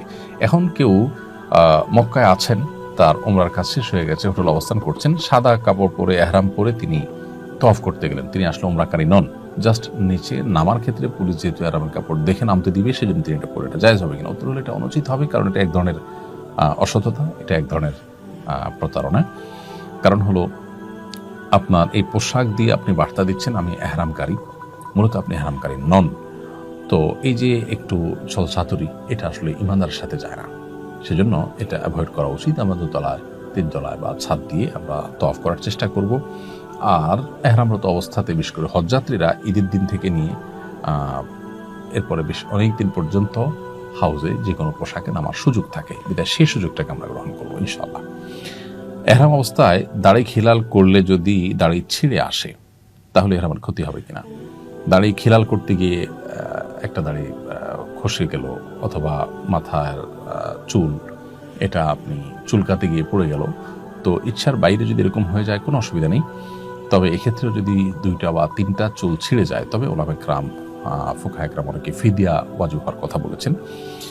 অল্প ছিঁড়ে গেলে কিছু দান করার কথা ফুকাহা বলেন যে কারোর যদি 2টা জীবন্ত চুল ছিঁড়ে যায় তাহলে সে কিছু দিতে হবে না, কিন্তু 3টা যদি ছিঁড়ে যায় তাহলে সেক্ষেত্রে তার এক মুষ্টি গম বা এর মূল্য সাদকা করার কথা ফুকাহা বলেন।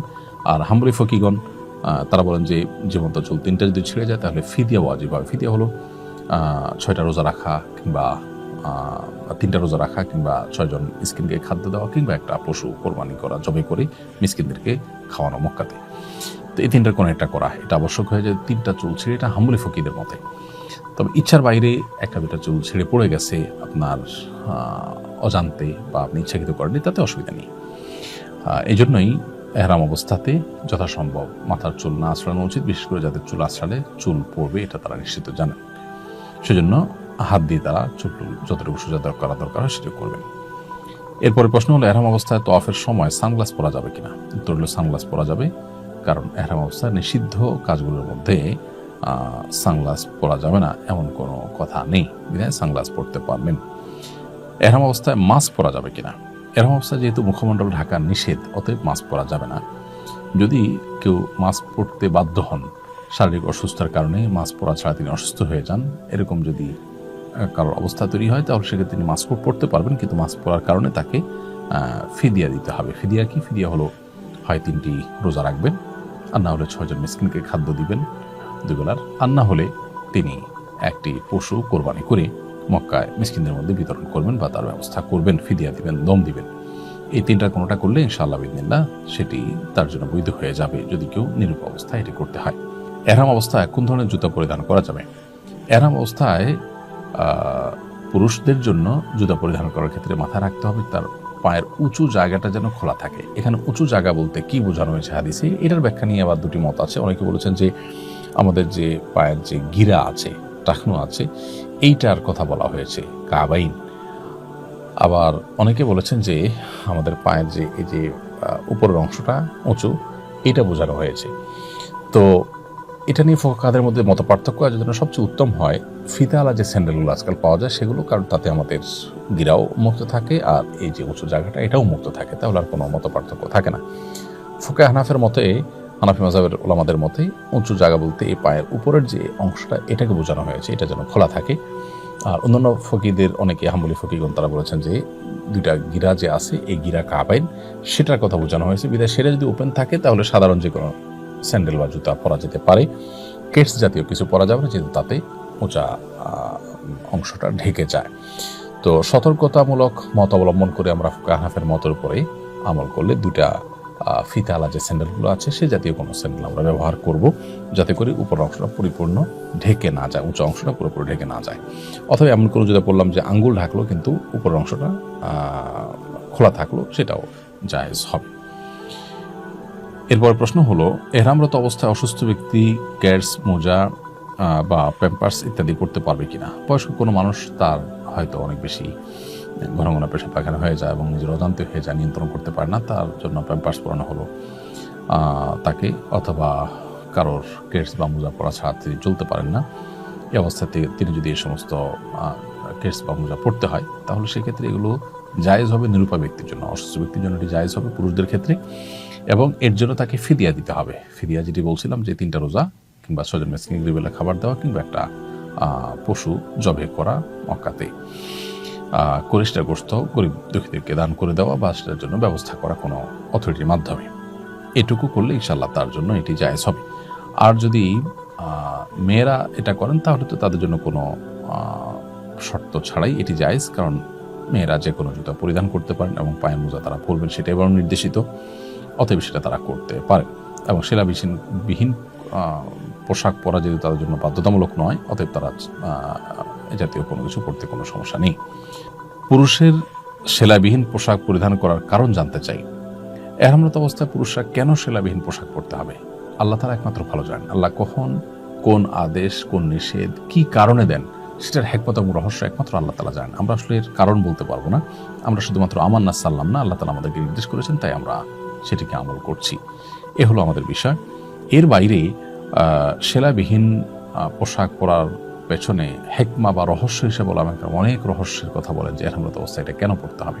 তার মধ্যে একটা হেকমা বা রহস্য হলো যে মূলত হজের এই আনুষ্ঠানিকতা বা কার্যক্রমগুলো সম্পন্ন করার সময় মানুষ যেন তার সরলতা এবং স্বাভাবিকভাবে সরলভাবে নিজেকে উপস্থাপন করে আল্লাহর সামনে, পরিপূর্ণ বান্দিগির যেন দাসত্বের যেন প্রকাশ হয়। তো এই সরলতা এবং আল্লাহ তাআলার কাছে নিজেকে দীনহীন অবস্থায় পেশ করার জন্য মূলত সেলাবিহীন পোশাক পরার কথা বলা হয়েছে। এখন প্রশ্ন হলো, মেয়েদের জন্য এটা প্রযোজ্য নয় কেন? উত্তর হলো যে মেয়েদের জন্য এটা আসলে কঠিন, কারণ তাদের পর্দা, তাদের প্রাইভেসি এটা পুরুষদের মতো নয়, একটু ভিন্নতর, যার কারণে তারা স্বাভাবিক সেলাই করা পোশাক পরিধান করবেন। মহিলারা এহরাম অবস্থায় হাত বা পায়ের মোজা পরিধান করতে পারবে কি না? এর উত্তর হলো, পায়ের মোজা মহিলারা এহরামরত অবস্থায় সর্বসম্মতিক্রমে পরবেন বা পরতে পারবেন। আর হাতের মোজা সম্পর্কে ইমাম আবু হানিফা রাহিমাহুল্লাহর মাযহাবের কওল অনুযায়ী এটি পরা যাবে, মেয়েরা পড়তে পারবেন। তবে অন্যান্য উলামা ইকরাম এটি নিষেধ করেন, অর্থাৎ মেয়েরা হাত মোজা পরবেন না এহরামরত অবস্থায়। হানাফি মাযহাবের উলামা ইকরাম যে পড়তে পারবেন বলেন, তার সপক্ষে অনেক তাবেঈদের থেকে বর্ণিত হাদিস রয়েছে, সেগুলোকে দলিল হিসাবে উল্লেখ করে তারা বলেন যে মেয়েরা হাত মোজা পরিধান করতে পারবেন।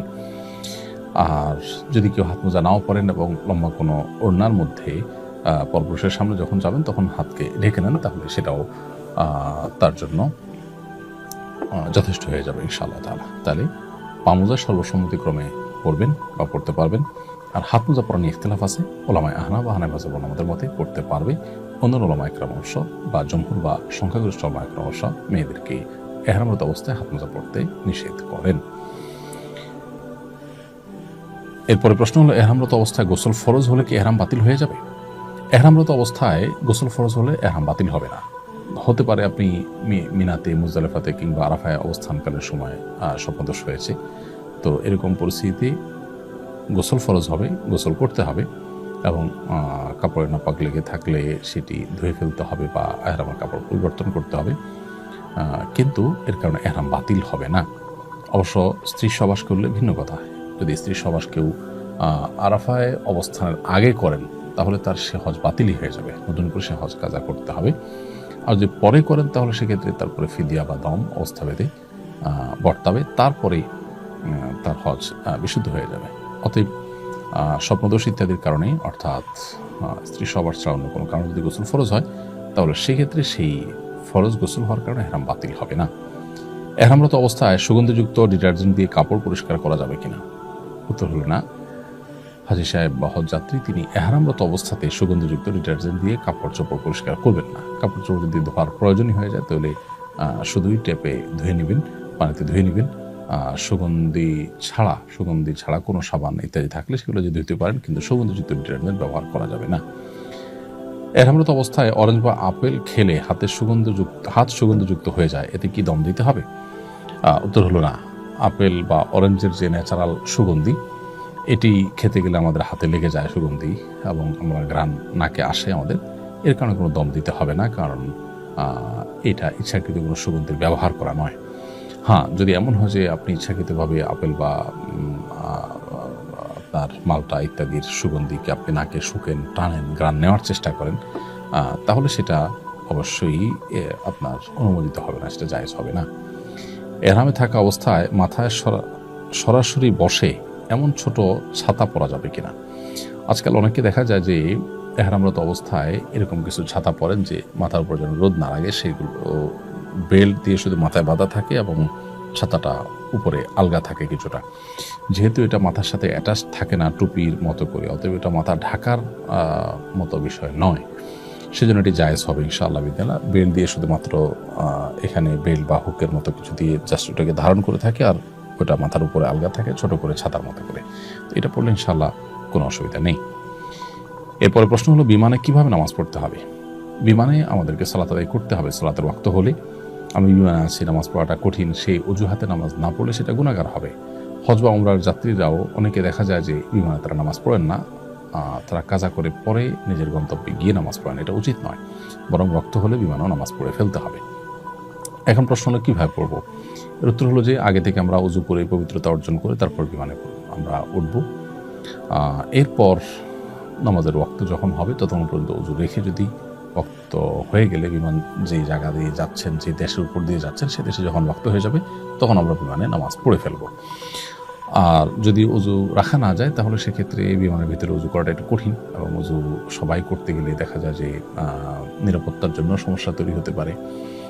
তো এসব কারণে তায়াম্মুম করা যেতে পারে যদি কারোর জন্য অপারগতা সৃষ্টি হয়। আর যদি সেরকম ভিড় না থাকে এবং সতর্কতার সাথে উজু করা যায়, নিচে পানি টানি না পড়ে, কারণ নিচে পানি পড়লে নিরাপত্তাজনিত সমস্যা হতে পারে, এটা বিভিন্ন সময় সংশ্লিষ্ট আমাদেরকে বলে থাকেন। সেজন্য আপনি আলতোভাবে যদি একটু কষ্ট করেও উজু করে ফেলতে পারেন এবং নিচে পানি পড়লে সেটা নিজ দায়িত্বে মুছে পরিষ্কার করে ফেলেন, তাহলে আপনি উজু করে নামাজ পড়বেন। সাধারণত সৌদি এয়ারলাইন্সে নামাজের একটা নির্দিষ্ট জায়গা থাকে, সেখানে গিয়ে আপনি নামাজ পড়বেন। কেবলা কোন দিকে আপনি জিজ্ঞাসা করলে আপনাকে এয়ার হোস্টেসরা দেখিয়ে দিবে। আর বাংলাদেশ থেকে আমরা যখন হজ বা উমরার ট্যুরে বা সৌদি আরবে যাব, তখন তো আমাদের যেদিকে বিমান যাবে ওই দিকেই সোজা কেবলা থাকে, আর ফেরার সময় উল্টা দিকে কেবলা থাকে। অতএব আমরা ওই জায়গায় নামাজ পড়ব।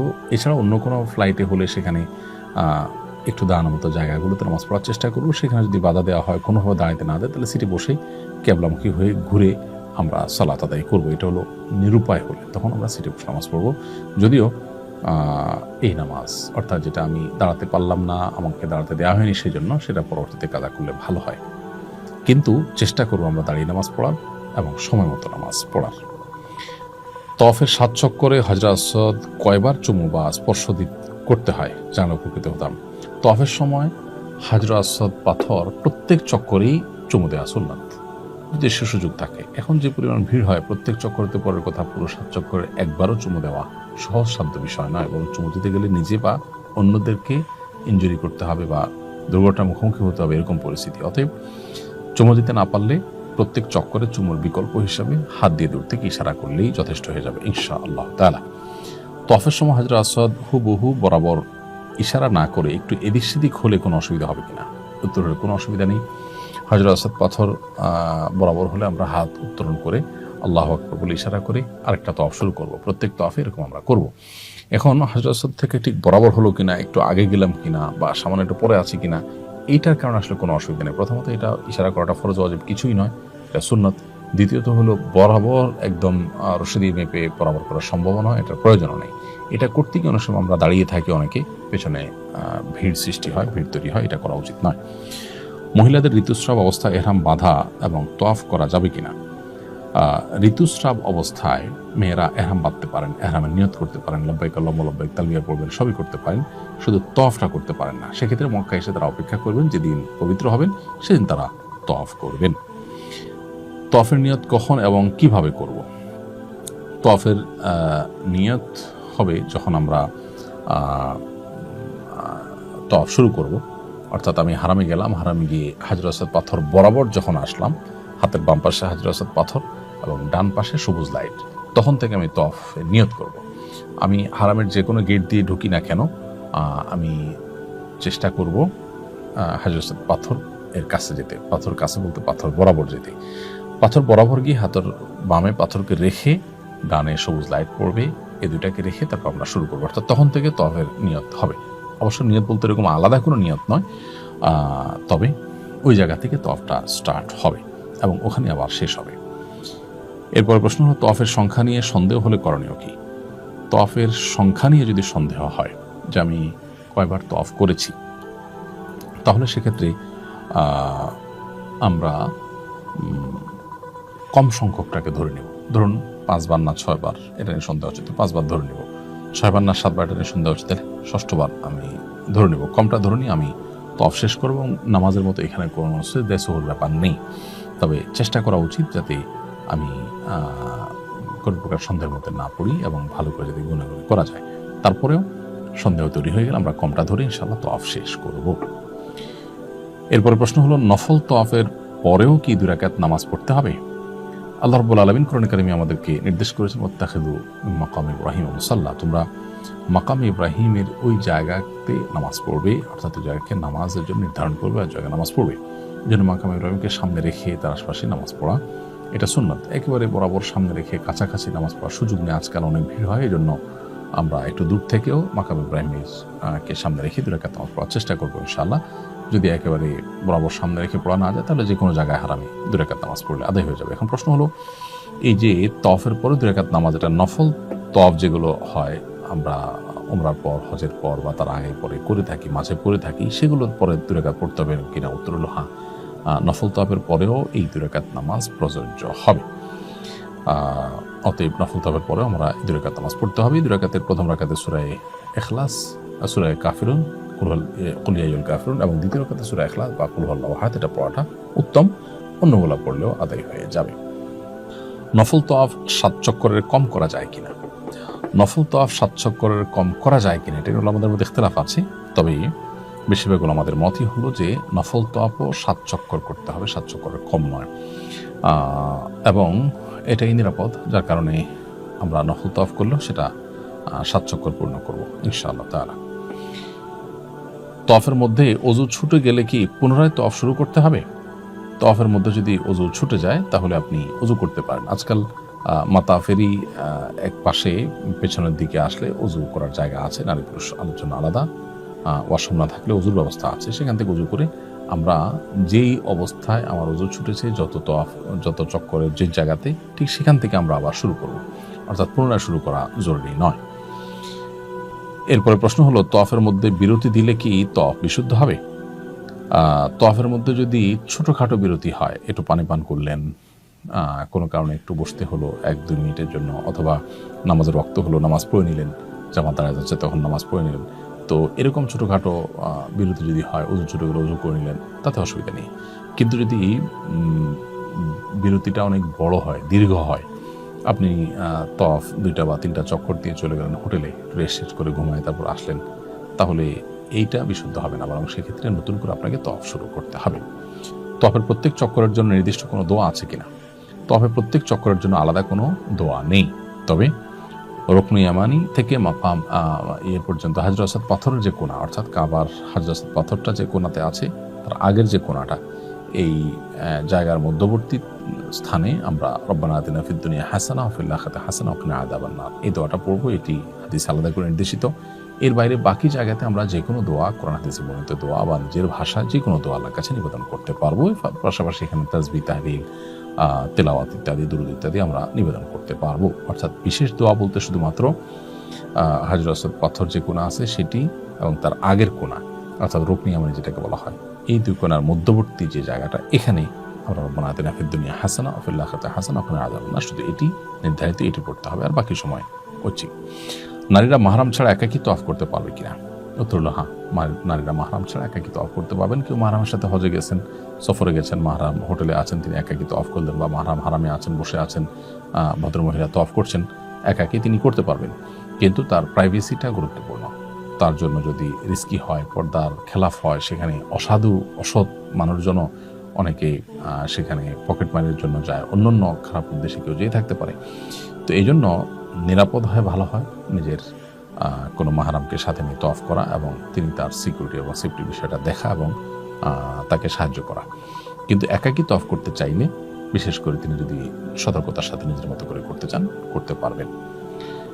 এরপরে প্রশ্ন হলো, রমল কি? রমল কিভাবে করতে হয়? রমল হলো তওয়াফের প্রথম 3টি চক্কর একটু জোরে জোরে দেওয়া, একটু দৌড়ে দৌড়ে হাঁটার চেষ্টা করা। এটা বর্তায় হলো আমরা যাওয়ার পর তওয়াফে কুদুম যেটাকে বলা হয়, প্রথম তওয়াফ যেটা, অর্থাৎ প্রথম মক্কায় গিয়ে আমরা উমরার জন্য যে তওয়াফটা করছি, ওই তওয়াফের ক্ষেত্রে এটি প্রযোজ্য হয়, অন্য কোনো তওয়াফের ক্ষেত্রে এটি প্রযোজ্য হয় না। রমল হলো একটু জোরে জোরে দৌড়ানো, এবং এটা যদি সম্ভব না হয় ভিড়ের কারণে, তাহলে একটু দূর দিয়ে দৌড়ানোর ভান করাও উচিত। আর যদি পুরো জায়গা না হয়, তো যেখানে একটু গ্যাপ থাকে বা মানুষজনের ভিড় কম থাকে, সেখানে একটু হালকা দৌড়ানোর স্টাইলে হাঁটা, এটাই হলো রমল মূলত। তো এটা করা সুন্নাত, এটা ওয়াজিব না অবশ্য, কোনো কারণে ছুটে গেলে হজ বা উমরার অসুবিধা হবে না, কিন্তু ইচ্ছাকৃত এটা ছাড়া উচিত নয়। পুরো সফরে একবারও হাজর আসাদ পাথর চুমু দিতে না পারলে হজ হবে কিনা? উত্তর হলো যে হাজর আসাদ পাথর চুমু দেওয়া এটা আসলে হজ বা উমরা বিশুদ্ধ হওয়ার জন্য কোনো শর্ত নয়, এটা কোনো ফরজ কাজ নয়। যার কারণে পুরো সফরে যদি একবার আমরা হাজর আসওয়াদ পাথর চুমা দিতে না পারি, তাতে হজ বা উমরার কোনো অসুবিধা নেই, হয়ে যাবে। বরং চুমো দিতে গেলে পাথর মানুষকে ধাক্কা দিতে হবে, কষ্ট দিতে হবে, এরকম পরিস্থিতি থাকলে সেটা না করাই বরং উত্তম। যদি কেউ পুরো সফরের মধ্যে যখন ফ্রি থাকে, যেমন সকাল 7টা, 6:30, 7টার দিকে, অর্থাৎ ফজর নামাজের 1-1.5 ঘন্টা পর, কিংবা রাত আপনার এশার নামাজের 1-1.5 ঘন্টা পর, এই সময়টাতে তুলনামূলক একটু ভিড় কম থাকে, তো এরকম কোনো একটা সময়ে কেউ যদি চুমো দেওয়ার সুযোগ পান, ভিন্ন কথা, ভালো। কিন্তু না দিতে পারলে তার জন্য তার হজ বা উমরার কোনো অসুবিধা হবে না। হজরে আসওয়াদ পাথর মেয়েদের জন্য চুমো দেওয়ার বিধান কি? তারা সুযোগ পেলে কি চুমো দিতে পারবেন? অবশ্যই মেয়েরাও হজরে আসওয়াদ পাথর চুমো দেওয়ার মতো সুযোগ থাকলে অবশ্যই তারা চুমো দিবেন। নারীদের জন্য এটা পুরুষদের মতোই সুন্নাহ, কিন্তু ওই যে পুরুষদের সাথে ধাক্কাধাক্কি, ভিড়ে অন্যদেরকে কষ্ট দেওয়া, নিজের পর্দা প্রাইভেসি লঙ্ঘন হওয়ার মতো আশঙ্কা যদি থাকে, তাহলে অবশ্যই তারা সেটা অ্যাভয়েড করবেন এবং দূর থেকে ইশারা করে তওয়াফের কাজ শেষ করবেন। ওমর রাদিয়াল্লাহু তাআলা হতে বর্ণিত হাদিসে উল্লেখ আছে, কালো পাথরের কোনো ক্ষমতা নেই, নবীজি চুমু দেওয়াতে তিনিও চুমু দিয়েছেন, তাহলে আবার চুমু দিলে গুনাহ মাফ হয় কিভাবে? দেখুন, এখানে ওমর রাদিয়াল্লাহু তাআলা মূলত বোঝাতে চেয়েছে যে পাথরের বিশেষ কোনো ক্ষমতা নেই যে আমাকে আল্লাহর কাছ থেকে কিছু পাইয়ে দিবে বা আমার কোনো মনের বাসনা পূরণ করবে। এটাকে যেহেতু চুমু দেওয়া সুন্নাহ, অতএব কেউ যেন এটাকেই কোনো ক্ষমতার আধার বা ক্ষমতার কেন্দ্র মনে না করে, সেই জন্য তিনি এটি বলেছেন। আর গুনাহ মাফ করার বিষয়টা আল্লাহ তাআলা গুনাহ মাফ করেন, এই কাজটা করলে আল্লাহ তাআলা গুনাহ মাফ করেন, অর্থাৎ এটা পাথরের কোনো ক্ষমতা নয়। মূলত পাথরের প্রতি কারোর অতিভক্তি হয়ে এরকম বিশ্বাস বা শিরকপূর্ণ ধারণা যেন না আসে, সেজন্য তিনি এটি বলেছেন। তওয়াফ করার সময় প্রত্যেক চক্করের শুরু থেকে বিসমিল্লাহ আল্লাহু আকবার বলতে হবে এবং তওয়াফ করার শুরুতে কোন দোয়া পড়া সুন্নাত? তওয়াফ করার শুরুতে বিসমিল্লাহ আল্লাহু আকবার বলে আমরা তওয়াফ করব এবং হাজর আসওয়াদ পাথর বরাবর যখনই আসবো প্রত্যেক চক্করে আমরা বিসমিল্লাহ আল্লাহু আকবার বলবো। আর প্রথম চক্করে বিসমিল্লাহ আল্লাহু আকবার বলে তওয়াফ যে শুরু করব, এই তওয়াফ শুরু করার পরে আরেকটি বাক্য বলা সুন্নাত, সেটা হলো যে আল্লাহুম্মা ঈমানান বিক ওয়া তাসদীকান বিকিতাবিক ওয়া ওয়াফাআন বিআহদিক ওয়া ইত্তিবাআন লিসুন্নাতি নবিয়্যিক মুহাম্মদ সাল্লাল্লাহু আলাইহি ওয়াসাল্লাম। যার অর্থ হলো, হে আল্লাহ, আমি শুরু করছি আপনার প্রতি ঈমান আনয়ন করে, আপনার কিতাবের প্রতি সত্যায়ন করে এবং আপনার ওয়াদা এবং অঙ্গীকারকে পূর্ণ করে এবং আপনার নবীর অনুসরণ করে, এই কথা বলে আমরা তওয়াফ শুরু করব। এটা মুস্তাহাব। যদি কোনো কারণে কেউ বিসমিল্লাহ আল্লাহু আকবার বলতে ভুলে যান বা এই বাক্যগুলো না পড়েন, দোয়াটা না পড়েন, তাতে কোনো অসুবিধা নেই, কারণ এটা ফরজ ওয়াজিব নয়। এরপরে প্রশ্ন হলো, তওয়াফের আগে কি দুখুল মসজিদ পড়তে হবে? উত্তর হলো যে আমরা প্রথম যখন হারামে যাব ইহরামরত অবস্থাতে উমরা করার জন্য, তখন দুখুল মসজিদ পড়তে হবে না, বরং যে শুরুতে আমরা তওয়াফ শুরু করব, এই তওয়াফটাই হলো দুখুল মসজিদের কায়েম মাকাম বা তার স্থলাভিষিক্ত। আর যদি অন্য কোনো সময় প্রবেশ করি, অর্থাৎ উমরা শেষ হয়ে গেল, পরবর্তীতে আমরা যখনই যাব তখন আগে দুখুল মসজিদ পড়ব, তারপরে মসজিদে বসবো, সেটা অন্য সাধারণ সময়ের জন্য প্রযোজ্য। বাট প্রথম যখন এহরাম পরে আমরা হারামে যাব উমরা করার উদ্দেশ্যে, তখন তওয়াফ যেটা করবো সেটাই দুখুল মসজিদ, আলাদা করে দুখুল মসজিদ আদায় করতে হবে না। এরপরে প্রশ্ন হলো, তওয়াফ করার সময় দলবদ্ধভাবে কারোর নেতৃত্বে দোয়া করা এবং তওয়াফ করা কি উত্তম? তওয়াফটা ইন্ডিভিজুয়াল আমল, প্রত্যেকটা মানুষ ব্যক্তিগতভাবে যার যার মধ্যে করে তওয়াফ করবেন। এক্ষেত্রে একজনের নেতৃত্বে অনেক লোক তওয়াফ করা, এটা বরং অন্যান্য তওয়াফকারীদের জন্য ডিস্টার্বিং হয়, কষ্টের কারণ হয়, ভিড় তৈরি হয়, এই জন্য এটা বরং অ্যাভয়েড করতে পারলে ভালো হয়। বিশেষ করে কেউ একজন দোয়া পড়লেন, তার সাথে সাথে অন্যরা সুরে সুর মিলিয়ে, তালে তাল মিলিয়ে দোয়া পড়লেন, এটাও কোনো সুন্নাহ বর্ণিত বা নির্দেশিত কোনো বিষয় না, বরং এখানে প্রত্যেকে যার যার মতো দোয়া করবেন। আর আল্লাহর কাছে কায়েমুল বাক্যে একেবারে দিনহীনভাবে মিসকিনের মতো করে কান্নাকাটি করে সর্বোচ্চ বিনয়ের সাথে দোয়া করার জন্য আসলে একাকিত্বে এবং নির্জনতার সাথে নিজে নিজে দোয়া করাটা সবচেয়ে উত্তম হয়। ওখানে নির্জনতাও তো আর সম্ভব হয় না, অন্তত আশেপাশে পরিচিত লোকজন নিয়ে আপনার তওয়াফ করতে গেলে সেভাবে দোয়া করাটা অনেক সময় সম্ভবপর হয় না। তো সেক্ষেত্রে নিজস্ব লোকজন হারিয়ে যেতে পারেন, সেরকম আশঙ্কা থাকলে তাদেরকে সাথে রাখলাম, কিন্তু একেবারে পুরো গ্রুপের লোকজন কারো নেতৃত্বে সুরে সুর মিলিয়ে দোয়া করতে হবে, এটা দোয়া করা সুন্নাহ পদ্ধতি নয়। বিধায় যার যার মতো করে আমরা দোয়া করার চেষ্টা করব সাধারণ অবস্থাতে, কারণ এরকম সবাই মিলে যখন একসাথে দোয়া করে তখন আশপাশের লোকদের দোয়াতে ডিস্টার্ব হয়। এরপর প্রশ্ন হলো, তওয়াফে 7 চক্কর দিতে হয় কেন? 6 বা 8 চক্কর কেন দিতে হয় না? দেখুন, এটার ইলমটা একমাত্র আল্লাহ তাআলার কাছে আছে। আল্লাহ আমাদেরকে কোন কাজ কেন করতে বলেছেন, শরীয়ত আমাদেরকে কোন কাজ কেন করতে বলেছেন, নবী সাল্লাল্লাহু আলাইহি ওয়াসাল্লাম কোন কাজ কেন করতে নির্দেশ করেছেন, সেটার রহস্য একমাত্র আল্লাহ তাআলা ভালো জানেন। আল্লাহর সমস্ত আদেশ নিষেধের যৌক্তিকতা, যথার্থতা, রহস্য আমরা জেনেই যদি করতে হয়, তাহলে আল্লাহর প্রতি ঈমান আনার তো কোনো মানে থাকলো না।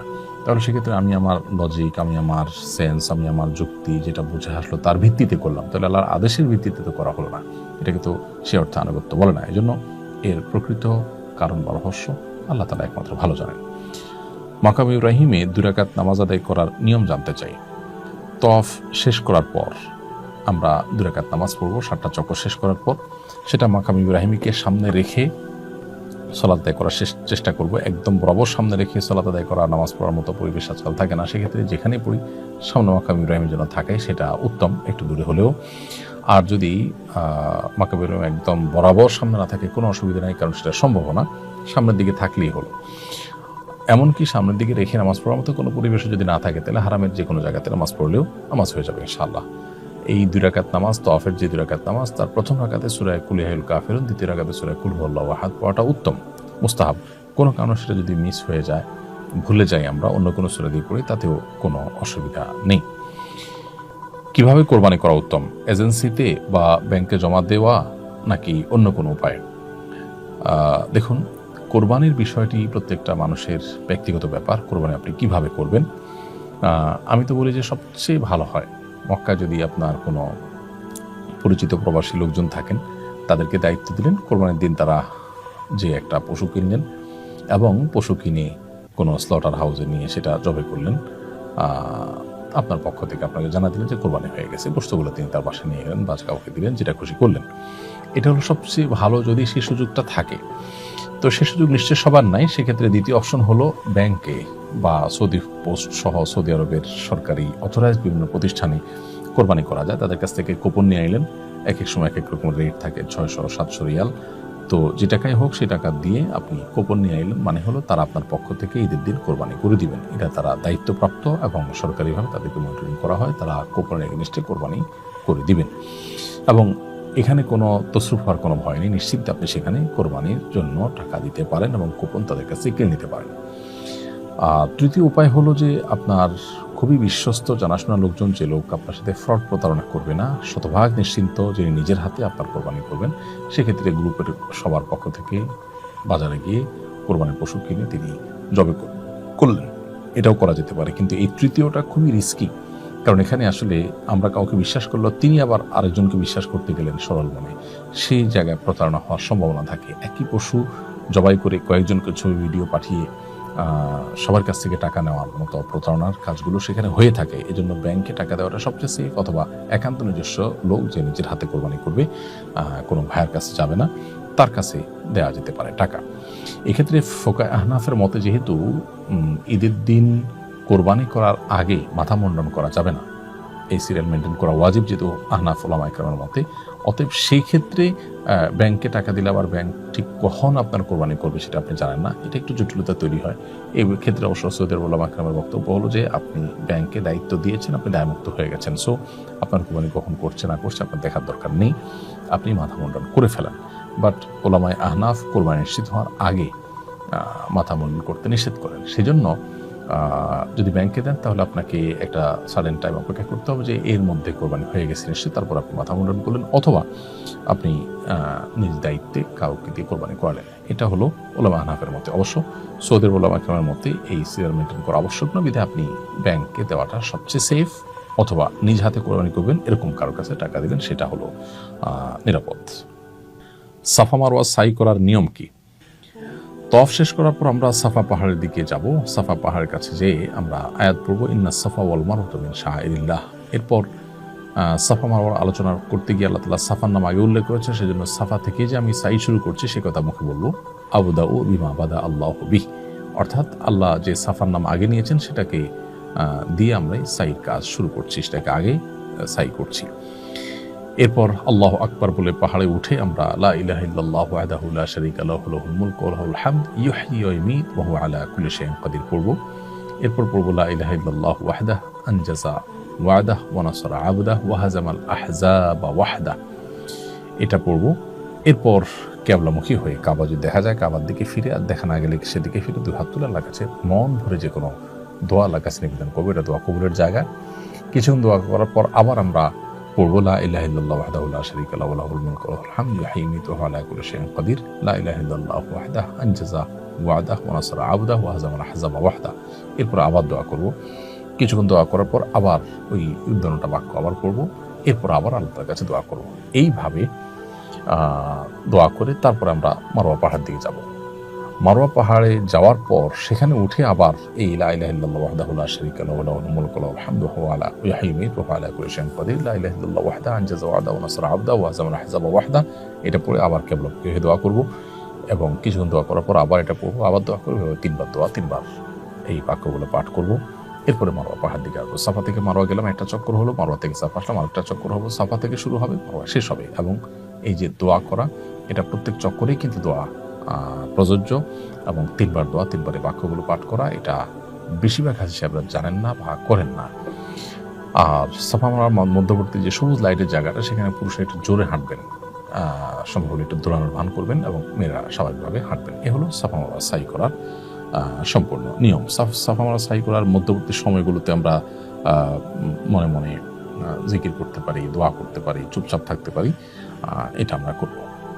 সাফা মারওয়া সাইর পূর্বের দোয়া বসে বসে করা যাবে কিনা? সাফা মারওয়া সাই করার সময় যে আমরা প্রত্যেকটা চক্কর শুরুর আগে যে আমরা পাহাড়ের উপরে দোয়া করব, এটা বসেও করা যেতে পারে। বিশেষ করে যদি দাঁড়াতে অসুবিধা হয়, তিনি বসে করলেও দোয়া হবে ইনশাআল্লাহ।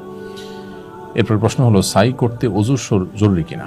উত্তর হলো, সাইর সময় অজু থাকা জরুরি না, তবে তওয়াফের সময় অজু থাকা জরুরি। অজু ছাড়া তওয়াফ হবে না, কিন্তু সাইটা অজু ছাড়াও হতে পারে। তবে অজু অবস্থায় সাই করতে পারলে উত্তম। কোনো কারণে সাইয়ের মাঝে যদি অজু চলে যায়, আপনি সাই কন্টিনিউ করতে পারবেন। সাফা মারওয়া সাই করার সময় সবুজ লাইটের মাঝখানে কেন দৌড়াতে হয়? সাফা মারওয়া সাই করার সময় সবুজ লাইটের এই জায়গাটাতে দৌড়ানো সুন্নাহ। প্রথমত সাহাবায়ে কেরাম যখন মক্কা এসেছেন, তখন তাদের ক্ষীণকায় দেখে মদিনায় তারা গিয়ে অনেক অসুস্থ হয়েছেন নানা কারণে। সেখানকার এনভায়রনমেন্ট তাদের শ্যুট করেনি। তো এটা দেখে মক্কার মুশরিকরা ক্রিটিসাইজ করতো কেউ কেউ, যে তারা দুর্বল হয়ে গেছে, এই দেশ থেকে গিয়ে অন্য জায়গায় তারা ভালো নাই। নবী সাল্লাল্লাহু আলাইহি ওয়াসাল্লাম তখন তারা যে সুস্থ সবল আছেন, এটা বোঝাবার জন্য একটু জোরে দৌড়িয়েছেন এই জায়গাটাতে, যার কারণে এখানে একটু জোর দৌড়ানো সুন্নাহ। এর বাইরেও আরও একাধিক কারণ রয়েছে বিভিন্ন বর্ণনা মতে। সাফার মতো মারওয়াতেও কি দোয়া করতে হয়? উত্তর হলো হ্যাঁ। সাফাতে যেরকম আমরা কেবলামুখী হয়ে দোয়া করব, মারওয়াতেও একইভাবে দোয়া করব। এবং সাফাতে যেরকম আমরা তিনবার দোয়া করব, তিনবার দোয়ার আগের বাক্যগুলো পড়ব, মারওয়াতেও একইভাবে তিনবার দোয়ার আগের বাক্যগুলো পড়ে তিন দফায় দোয়া করব। বাক্যগুলো পড়া দোয়া, আবার বাক্যগুলো পড়া দোয়া, এভাবে 3 দফা করব। এটা আমরা অনেকেই খেয়াল করি না এবং মিস করি। এই জায়গাটা দোয়া কবুলের গুরুত্বপূর্ণ জায়গা। আল্লাহ নিদর্শন সমূহের মধ্যে থেকে একটি। আল্লাহ তাআলা বলেছেন, সাফা ওয়াল মারওয়াতা মিন শাআইরিল্লাহ। সাফা মারওয়া আল্লাহ তাআলার নিদর্শন সমূহের মধ্যে থেকে অন্যতম। সো সাফা মারওয়া উভয়টির উপরই একইভাবে দোয়া এবং দোয়ার আগের বাক্যগুলো পাঠ করার এই সুন্নাহটা আমাদের পালন করতে হবে প্রত্যেক চক্করেই। সাই করার সময় কি দোয়া করতে হয়? সাই করার সময় বিশেষ কোনো দোয়া নেই, তবে সবুজ লাইটের মধ্যবর্তী জায়গা যখন আমরা জোরে হাঁটবো, তখন রব্বিগফির ওয়ারহাম ইন্নাকা আনতাল আযজুল আকরাম, হে আল্লাহ আপনি ক্ষমা করুন এবং রহম করুন, আপনি সবচেয়ে মহান, পরাক্রমশালী এবং সবচেয়ে সম্মানিত। এই দোয়া পাঠ করবো আমরা, রব্বিগফির ওয়ারহাম ইন্নাকা আনতাল আযজুল আকরাম। এটা সবুজ লাইটের জায়গাটাতে। তার আগে পরে বাকি সময়টাতে আমরা মন মতো যে কোনো জিকির আজকার করতে পারি, দোয়া করতে পারি, সেটা ঐচ্ছিক। সাফা মারওয়া সাই করার পর কোনো নামাজ পড়তে হবে কিনা? উত্তর হলো, তওয়াফের পর যেরকম 2 রাকাত নামাজ আছে, সাফা মারওয়া সাই করার পর কোনো নামাজ পড়তে হবে না। এরপর প্রশ্ন হলো, নিজে হালাল না হয়ে অন্যের চুল কাটা যাবে কিনা? উত্তর হলো, হজের যাবতীয় কার্যক্রম বা উমরার যাবতীয় কার্যক্রম করার পর নিজে এখনো চুল কাটেননি বা চুল চাষেননি, এই অবস্থায় আপনি আরেকজনের চুল চেঁচে দিতে পারবেন বা কেটে দিতে পারবেন। যেমন স্বামী এখনো নিজের চুল চাষেন নাই, স্ত্রীর চুলের অগ্রভাগ কেটে দেওয়ার কাজটা তিনি করতে পারবেন, বা এক মহিলা অন্য মহিলাকে করতে পারবেন। একই কাজ পুরুষরা পরস্পরের ক্ষেত্রেই করতে পারবেন। মেয়েদের চুল কতটুকু কাটতে হবে? মেয়েদের চুল টেনে একদম মাথা এনে সেখানে 1 কর পরিমাণ কাটলেই চলবে। 1 কর বা 1 ইঞ্চি পরিমাণ কেটে ফেললে যথেষ্ট হবে। এবং সবগুলো চুল থেকেই কাটা গেল কিনা এটা নিশ্চিত হওয়া জরুরি না। এখানে কিছু চুল যদি কয়েকটা চুল যদি বাদ যায়, মিস হয়, তাতে অসুবিধা নেই। 1/4 বা এর বেশি চুল কেটে ফেললেই চলবে। অতএব মাথার চুলকে টেনে ধরে একেবারে অগ্রভাগের আগের অংশের 1 ইঞ্চি পরিমাণ কেটে ফেলবে।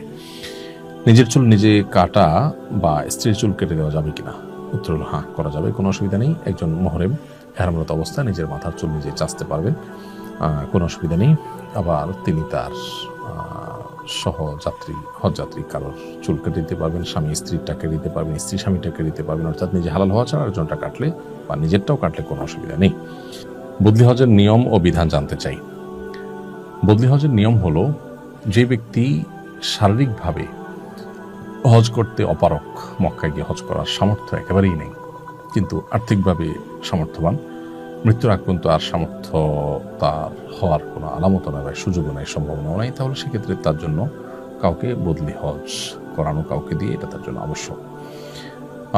কেউ যদি জীবদ্দশায় ওসিয়ত করে যান যে আমি জীবদ্দশায় হজ করতে না পারলে আমার মৃত্যুর পর আমার সম্পদ থেকে হজ করানোর ব্যবস্থা করবে, তাহলে তার বদলি হজ করানো, তার টাকা দিয়ে, তার সম্পদ দিয়ে এটা আবশ্যক। আর এছাড়া কেউ তার মৃত বাবা মা বা যে কোনো ব্যক্তির তরফ থেকে বদলি হজের ব্যবস্থা করতে পারে, বিশেষ করে যিনি হজ যেতে সামর্থ্যবান নন তার তরফ থেকে, সেটা মৃত ব্যক্তি হতে পারেন, তার তরফ থেকে কেউ যদি নিজস্ব উদ্যোগে নিজের টাকায় হজের ব্যবস্থা করেন, তাহলে সেটা নফল হজ হিসাবে হবে এবং সেটা বদলি হজ করা যাবে।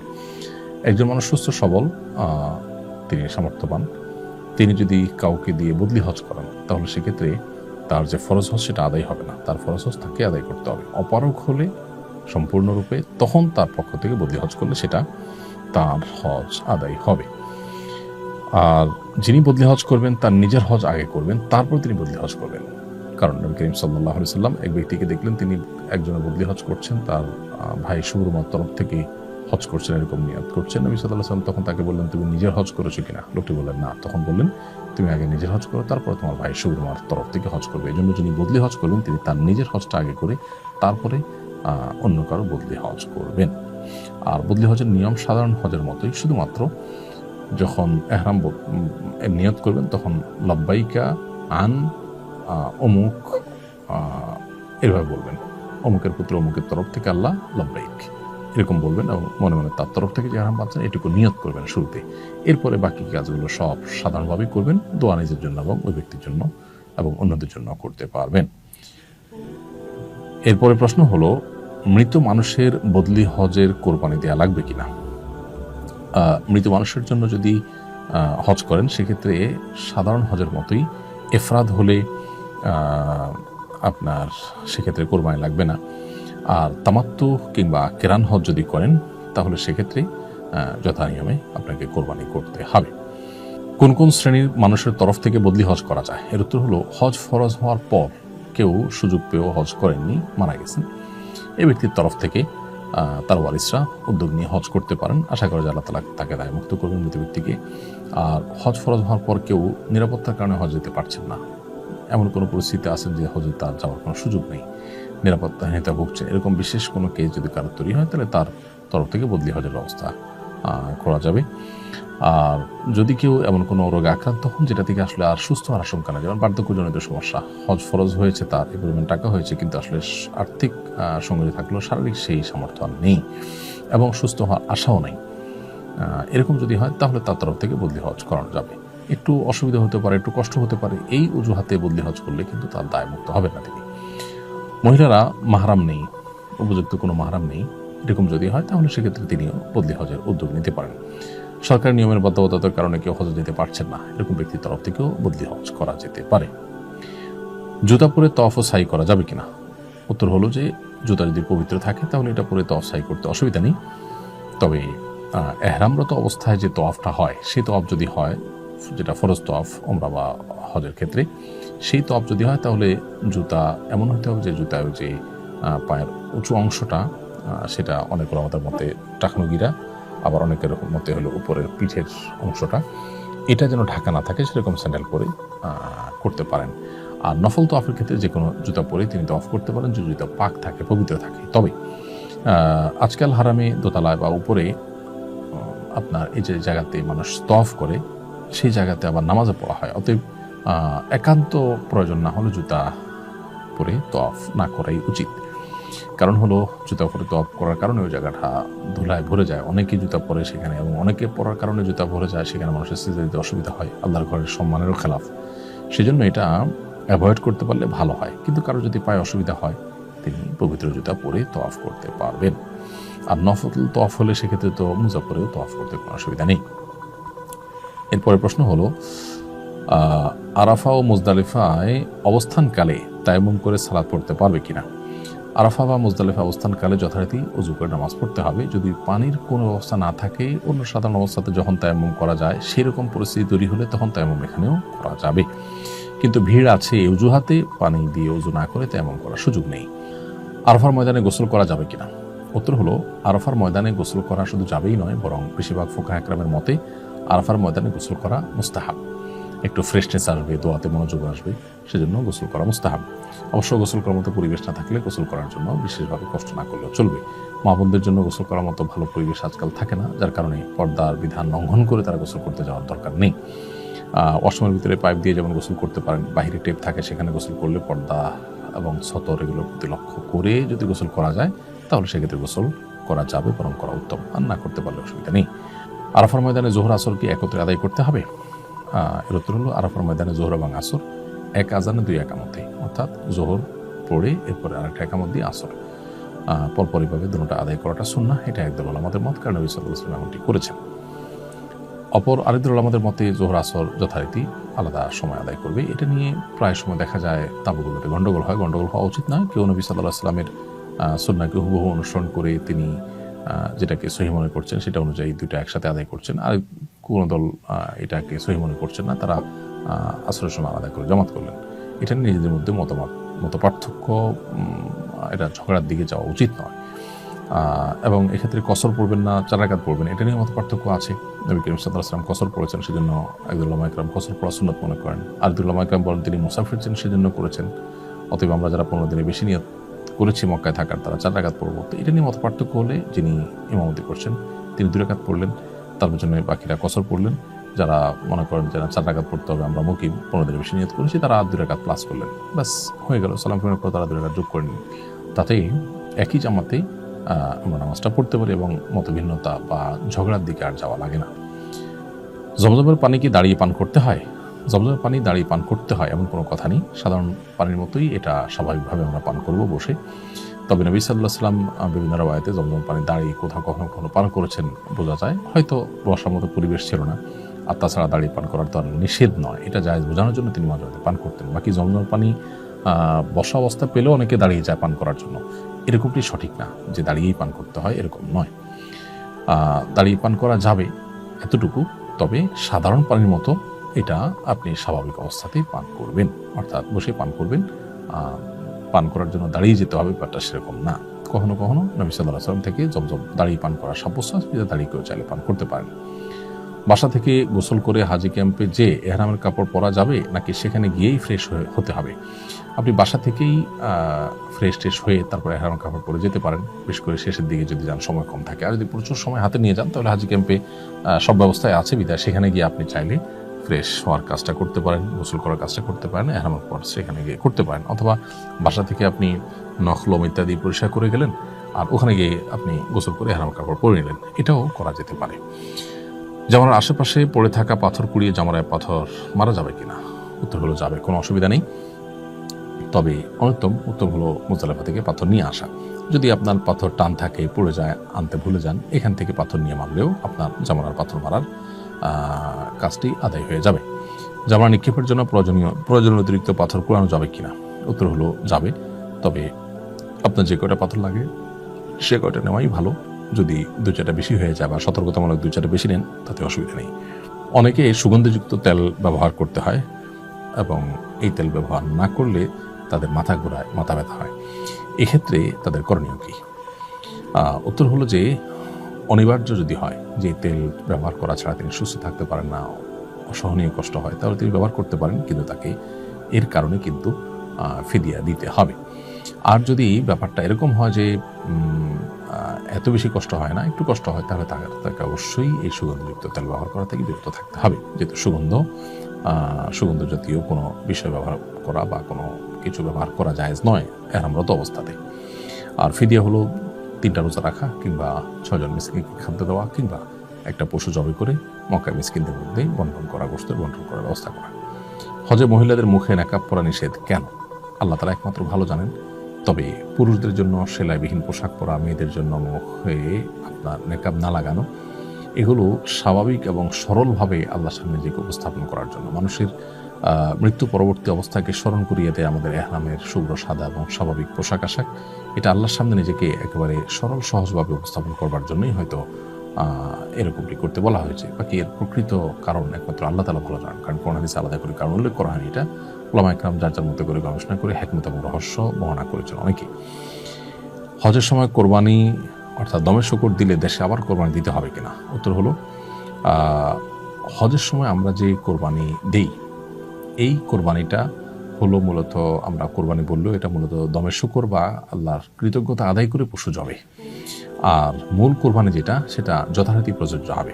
এখন সফররত অবস্থা কোরবানি প্রযোজ্য হয় না। কেউ যদি শর্ট টাইমের যে প্যাকেজ সেটাতে যান, মক্কায় 15 দিনের কম নিয়ত করে থাকেন, তাহলে তো তিনি মুসাফির, অতএব তার জন্য কোরবানি প্রযোজ্য হবে না। তারপরও তার তরফ থেকে দেশে কেউ নফল হিসাবে কোরবানি দিতে পারেন, বা তিনি সেখানেও কোরবানি দিতে পারেন। আর যারা 15 দিনের বেশি নিয়ত করবেন, সাধারণ প্যাকেজ যাবেন, তারা তো অবশ্যই মুকিমের বিধান অন্তর্ভুক্ত ফোকে হানাফের মত অনুযায়ী। সো তাদের পক্ষ থেকে কোরবানি আলাদা দিতে হবে, আর হজের যে কোরবানি অর্থাৎ দমের শূকর সেটা আলাদা দিতে হবে। হজের সফরে হাজিরা কি মুসাফির থাকেন? হজের সফরে হাজিরা মুসাফির থাকেন নাকি মুকিম থাকেন, এটা আসলে নির্ভর করে কতদিনের প্যাকেজ যাচ্ছেন সেটার উপরে। সাধারণ প্যাকেজ যেটা 30 দিনের বেশি, সেটাতে গেলে হাজিরা সাধারণত মক্কায় মুসাফির থাকেন না, মুকিম হয়ে যান ফোকে হানাফের মত অনুযায়ী, কারণ সেখানে 15 দিন বা তার বেশি তারা থাকেন। আর মদিনাও যদি 15 দিন থাকার নিয়ত থাকে, তাহলে সেখানে মুসাফির থাকবেন না, মুকিম হয়ে যাবেন। আর তার কম থাকলে মুসাফির থাকবেন। আর এর বাহিরে যারা শর্ট প্যাকেজে যান 15 দিন 20 দিনের জন্য, তারা মক্কা বা মদিনা কোথাও আসলে 15 দিন এককভাবে থাকেন না, যার কারণে তারা কিন্তু মুসাফির হিসাবে গণ্য হবে।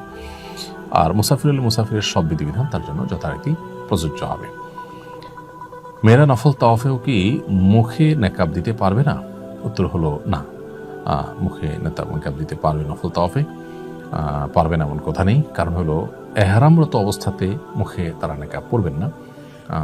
পর্দার লঙ্ঘনের আশঙ্কা হলে সেক্ষেত্রে ক্যাপ ইত্যাদি দিয়ে বা সাধারণ কাপড় দিয়ে মুখ ঢেকে দিবেন, কিন্তু মুখে নেকাব দিয়ে বাঁধবেন না। এটা হলো এহরামরত অবস্থার জন্য। নফল তাওয়াফের জন্য এটা প্রযোজ্য না। সেক্ষেত্রে তারা স্বাভাবিকভাবে নেকাব পরে নফল তাওয়াফ করতে পারবেন। পুরুষরা মাস্ক ইত্যাদি পরেও নফল তাওয়াফ করতে পারবেন। হজে বাথরুম ব্যবহারের সময় সেলাই কাটা লুঙ্গি ব্যবহার করা যাবে কিনা? বাথরুমে যদি আপনি সেলাই ছাড়া লুঙ্গি ব্যবহার করেন, ওপেন যেগুলো, সেটা আপনি করতে পারেন, কোনো অসুবিধা নেই। কারণ সেলাই বিশিষ্ট পোশাক পরা নিষেধ, লুঙ্গি পরা নিষেধ নয়। কাবায় পুরাতন কাজা নামাজ পড়া যাবে নাকি নফল নামাজ পড়াই উত্তম? কাবাতে পুরাতন আগের যে নফল কাজা নামাজগুলো আছে, আপনি সেগুলো আদায় করতে পারেন। আর চাইলে নফল নামাজও পড়তে পারেন। কাজা নামাজ থাকলে আগে কাজা নামাজ পড়েই তারপর নফল নামাজ পড়াটা উত্তম। সন্ধ্যাতীতভাবে সেটাকে অগ্রাধিকার দেওয়া উচিত কাজা নামাজকে। মক্কায় 1 রাকাতে 1 লাখ রাকাতের সওয়াব কি শুধু মসজিদে হারামেই হবে, নাকি হোটেলের নামাজ পড়লেও একই সওয়াব হবে? এটা নিয়ে ভিন্ন মত আছে। অনেকে বলেছেন যে মসজিদে হারামের জন্যই খাস, কারণ হাদিসে মসজিদ শব্দটি আছে। আবার অনেকে বলেছেন হারাম এরিয়ার মধ্যেই, হারামের এরিয়া যে অর্থাৎ হারামের যে পুরো সীমানা বিশাল বড় কয়েক মাইল জুড়ে, এই পুরোটার মধ্যেই একই ফজিলত প্রযোজ্য। এই দ্বিতীয় মতটা অধিকতর গ্রহণযোগ্য বিধায় আপনার হারামের এরিয়াতে হোটেলেও কেউ যদি নামাজ পড়েন, ইনশাআল্লাহ বিদিনিল্লাহ তিনি 1 রাকাতে 1 লাখ রাকাতের সওয়াব পাবেন। এবং এবারে সৌদি আরবের স্থায়ী কমিটির যে ফতোয়া বিষয়ক যে স্থায়ী কমিটি রয়েছে, তাদের ফতোয়াও একই রকম। ছেলেদের ক্ষেত্রে এহরাম অবস্থায় রঙিন গামছা পরে গোসল করতে পারবে কিনা?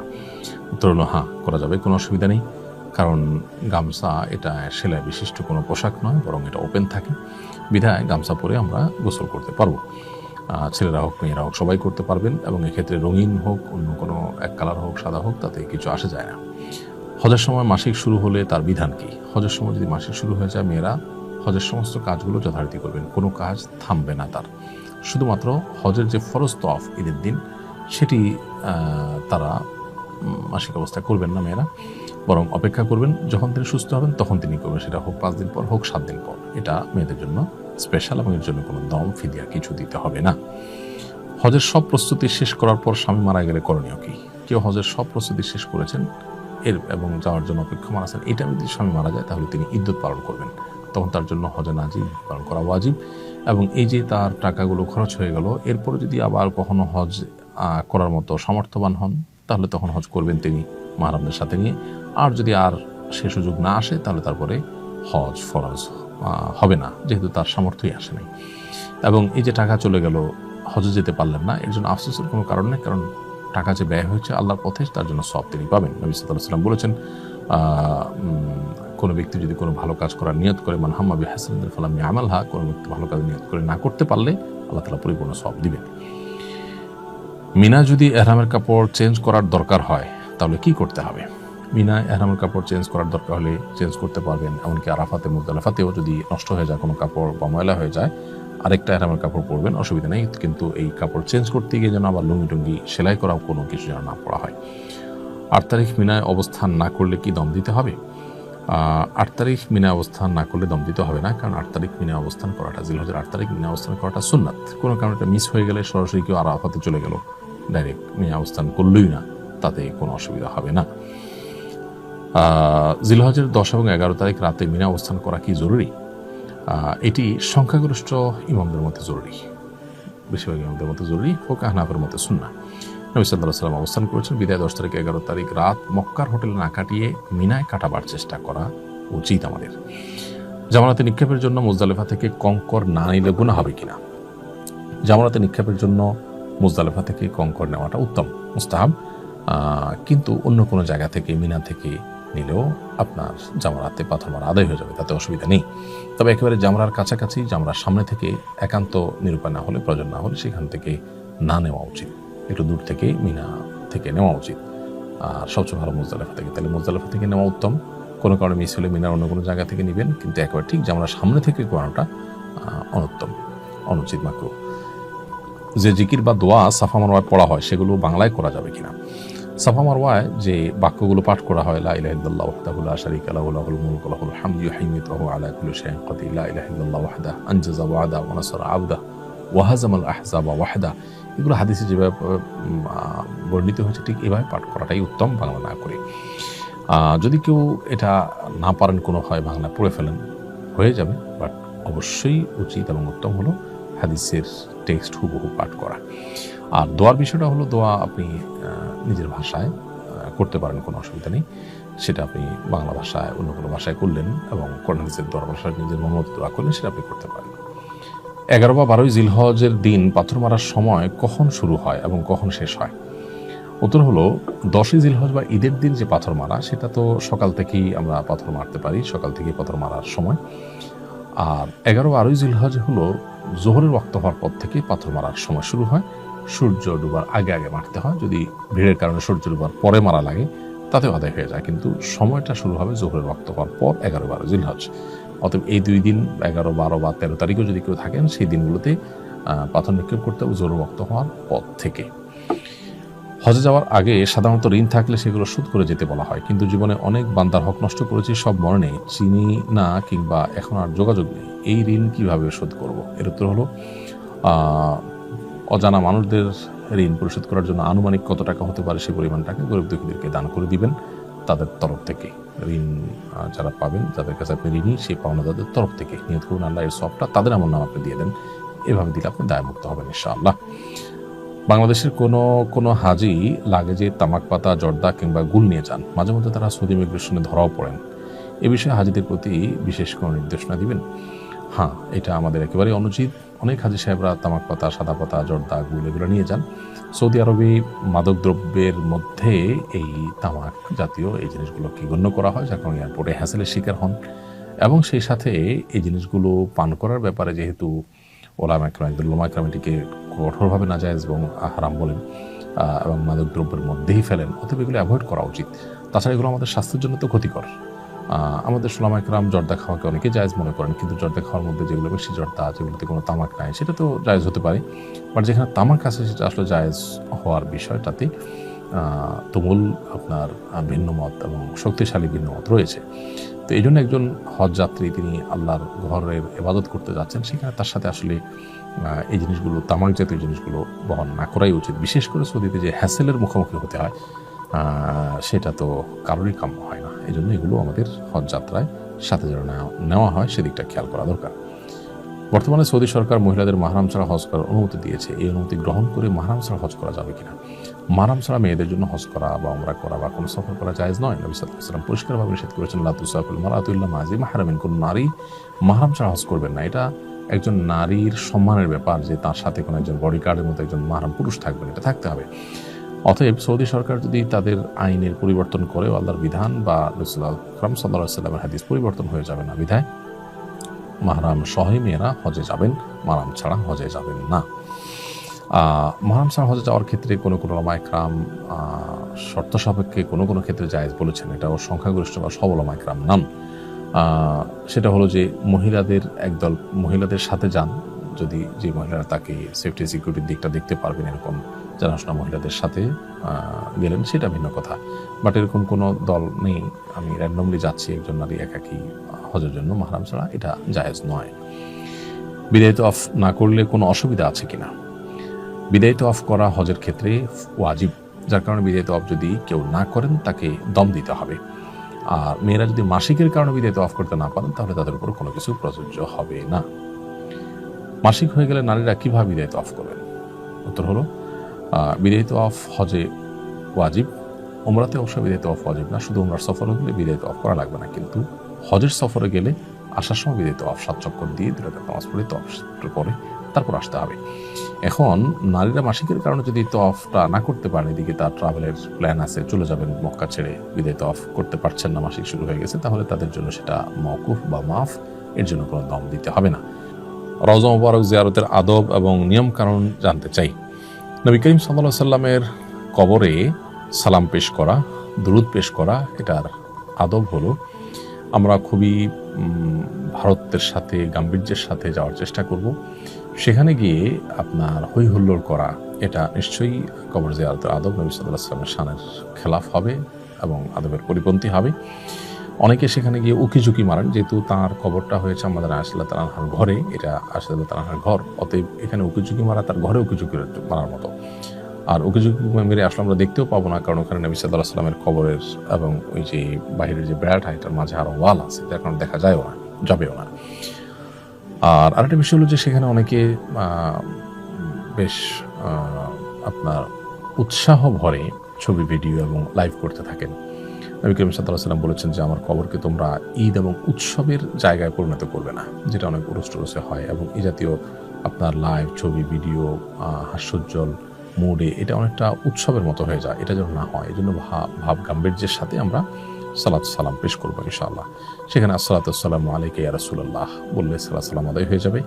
এর পাশাপাশি ইন্নাকা আদ্দাইতাল আমানা ওয়া নাসাহতাল উম্মাহ, নিশ্চয়ই আপনি আল্লাহর পক্ষ থেকে দেওয়া আমানত আদায় করেছেন, আপনি উম্মতকে নসিহা করেছেন, অতএব আল্লাহ আপনাকে আমাদের সবার তরফ থেকে যে খায়ের দান করুক, এইসব কথাগুলো বলা যেতে পারে।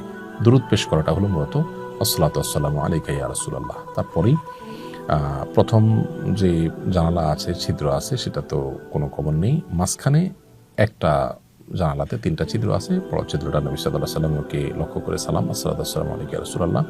এরপরে আসসালাতু ওয়াসসালামু আলাইকা ইয়া সাহেবাই রাসূলিল্লাহ, হে আল্লাহর রাসূলের দুজন সঙ্গী আবু বকর এবং ওমর, আপনাদের প্রতি শান্তি নাজিল হোক, তাদের কবরে সালাম পেশ করবো আমরা। এভাবে কবর জিয়ারত, নবী সাল্লাল্লাহু আলাইহি ওয়াসাল্লাম রওজা মুবারকের জিয়ারত আমরা শেষ করব। হাজীগণ মদিনার সময়গুলো কিভাবে কাটাবেন? মদিনায় অবস্থানের সময়গুলোতে বেশি বেশি মসজিদে হারামে নামাজ পড়ার চেষ্টা করবেন, যেহেতু সেখানে 1000 রাকাত নামাজের সওয়াব পাওয়া যায়। সেজন্য বেশি বেশি করে আমরা সেখানে নফল নামাজ, আগের কাজা থাকলে কাজা নামাজ পড়ার চেষ্টা করব, তাহাজ্জুদ পড়ার চেষ্টা করব, নফল নামাজগুলো পড়ার চেষ্টা করব। সেই সাথে রাসূল আকরাম সাল্লাল্লাহু আলাইহি ওয়াসাল্লামের কবরে আমরা সালাম পেশ করব, রিয়াদুল জান্নাতে সুযোগ পেলে নামাজ পড়ব, সুযোগ না পাইলে তাতে কোনো অসুবিধা নেই, কিন্তু রাসূল সাল্লাল্লাহু আলাইহি ওয়াসাল্লামের কবরে আমরা থেকে থেমে মাঝে মধ্যে সালাম পেশ করব, যে কদিন থাকি মদিনাতে। আর মসজিদে নবীর পাশেই যেটাকে আমরা জান্নাতুল বাকি বলি, বাকি কবরস্থান, সে বাকি কবরস্থানে ফজর এবং আসরের পরে প্রতিদিন গেট খোলা হয়, সেখানে মাঝে মধ্যে গিয়ে আমরা কবরবাসীকে সালাম পেশ করবো হেঁটে হেঁটে, সেখানে সাহাবীদের কবর আছে। এছাড়া মদিনাতে অবস্থান অবস্থাকালীন সময়ে মাঝে মধ্যে কুবার মসজিদে যেয়ে সেখানে 2 রাকাত নামাজ পড়ার চেষ্টা করবো। সেটি একটা ওমরার সওয়াব এনে দিবে আমাদেরকে, এবং নবী সাল্লাল্লাহু আলাইহি ওয়াসাল্লাম সেটি করতেন। আবার নবী করিম সাল্লাল্লাহু আলাইহি ওয়াসাল্লামের সুন্নাহ অনুসরণে আমরা আরেকটা কাজ করবো, তা হলো সেখানে উহুদের ময়দানে উহুদের শহীদদের কবর জিয়ারত করা। এটা নবী সাল্লাল্লাহু আলাইহি ওয়াসাল্লাম মাঝে মধ্যে করতেন। তাহলে এই কাজগুলো মদিনাতে আমরা বেশি বেশি করবো। এর বাইরে মদিনা অবস্থাকালীন সময় সালাত এবং সালাম নবী সাল্লাল্লাহু আলাইহি ওয়াসাল্লামের দুরূদ পেশ করা, বিশেষভাবে তার মহব্বত যেন হয়, তার সিরাত ইত্যাদি পাঠ করার মাধ্যমে আমরা কাটাতে পারি সময়গুলো। রিয়াদুল জান্নাতে নামাজ না পড়লে কোনো অসুবিধা আছে কিনা?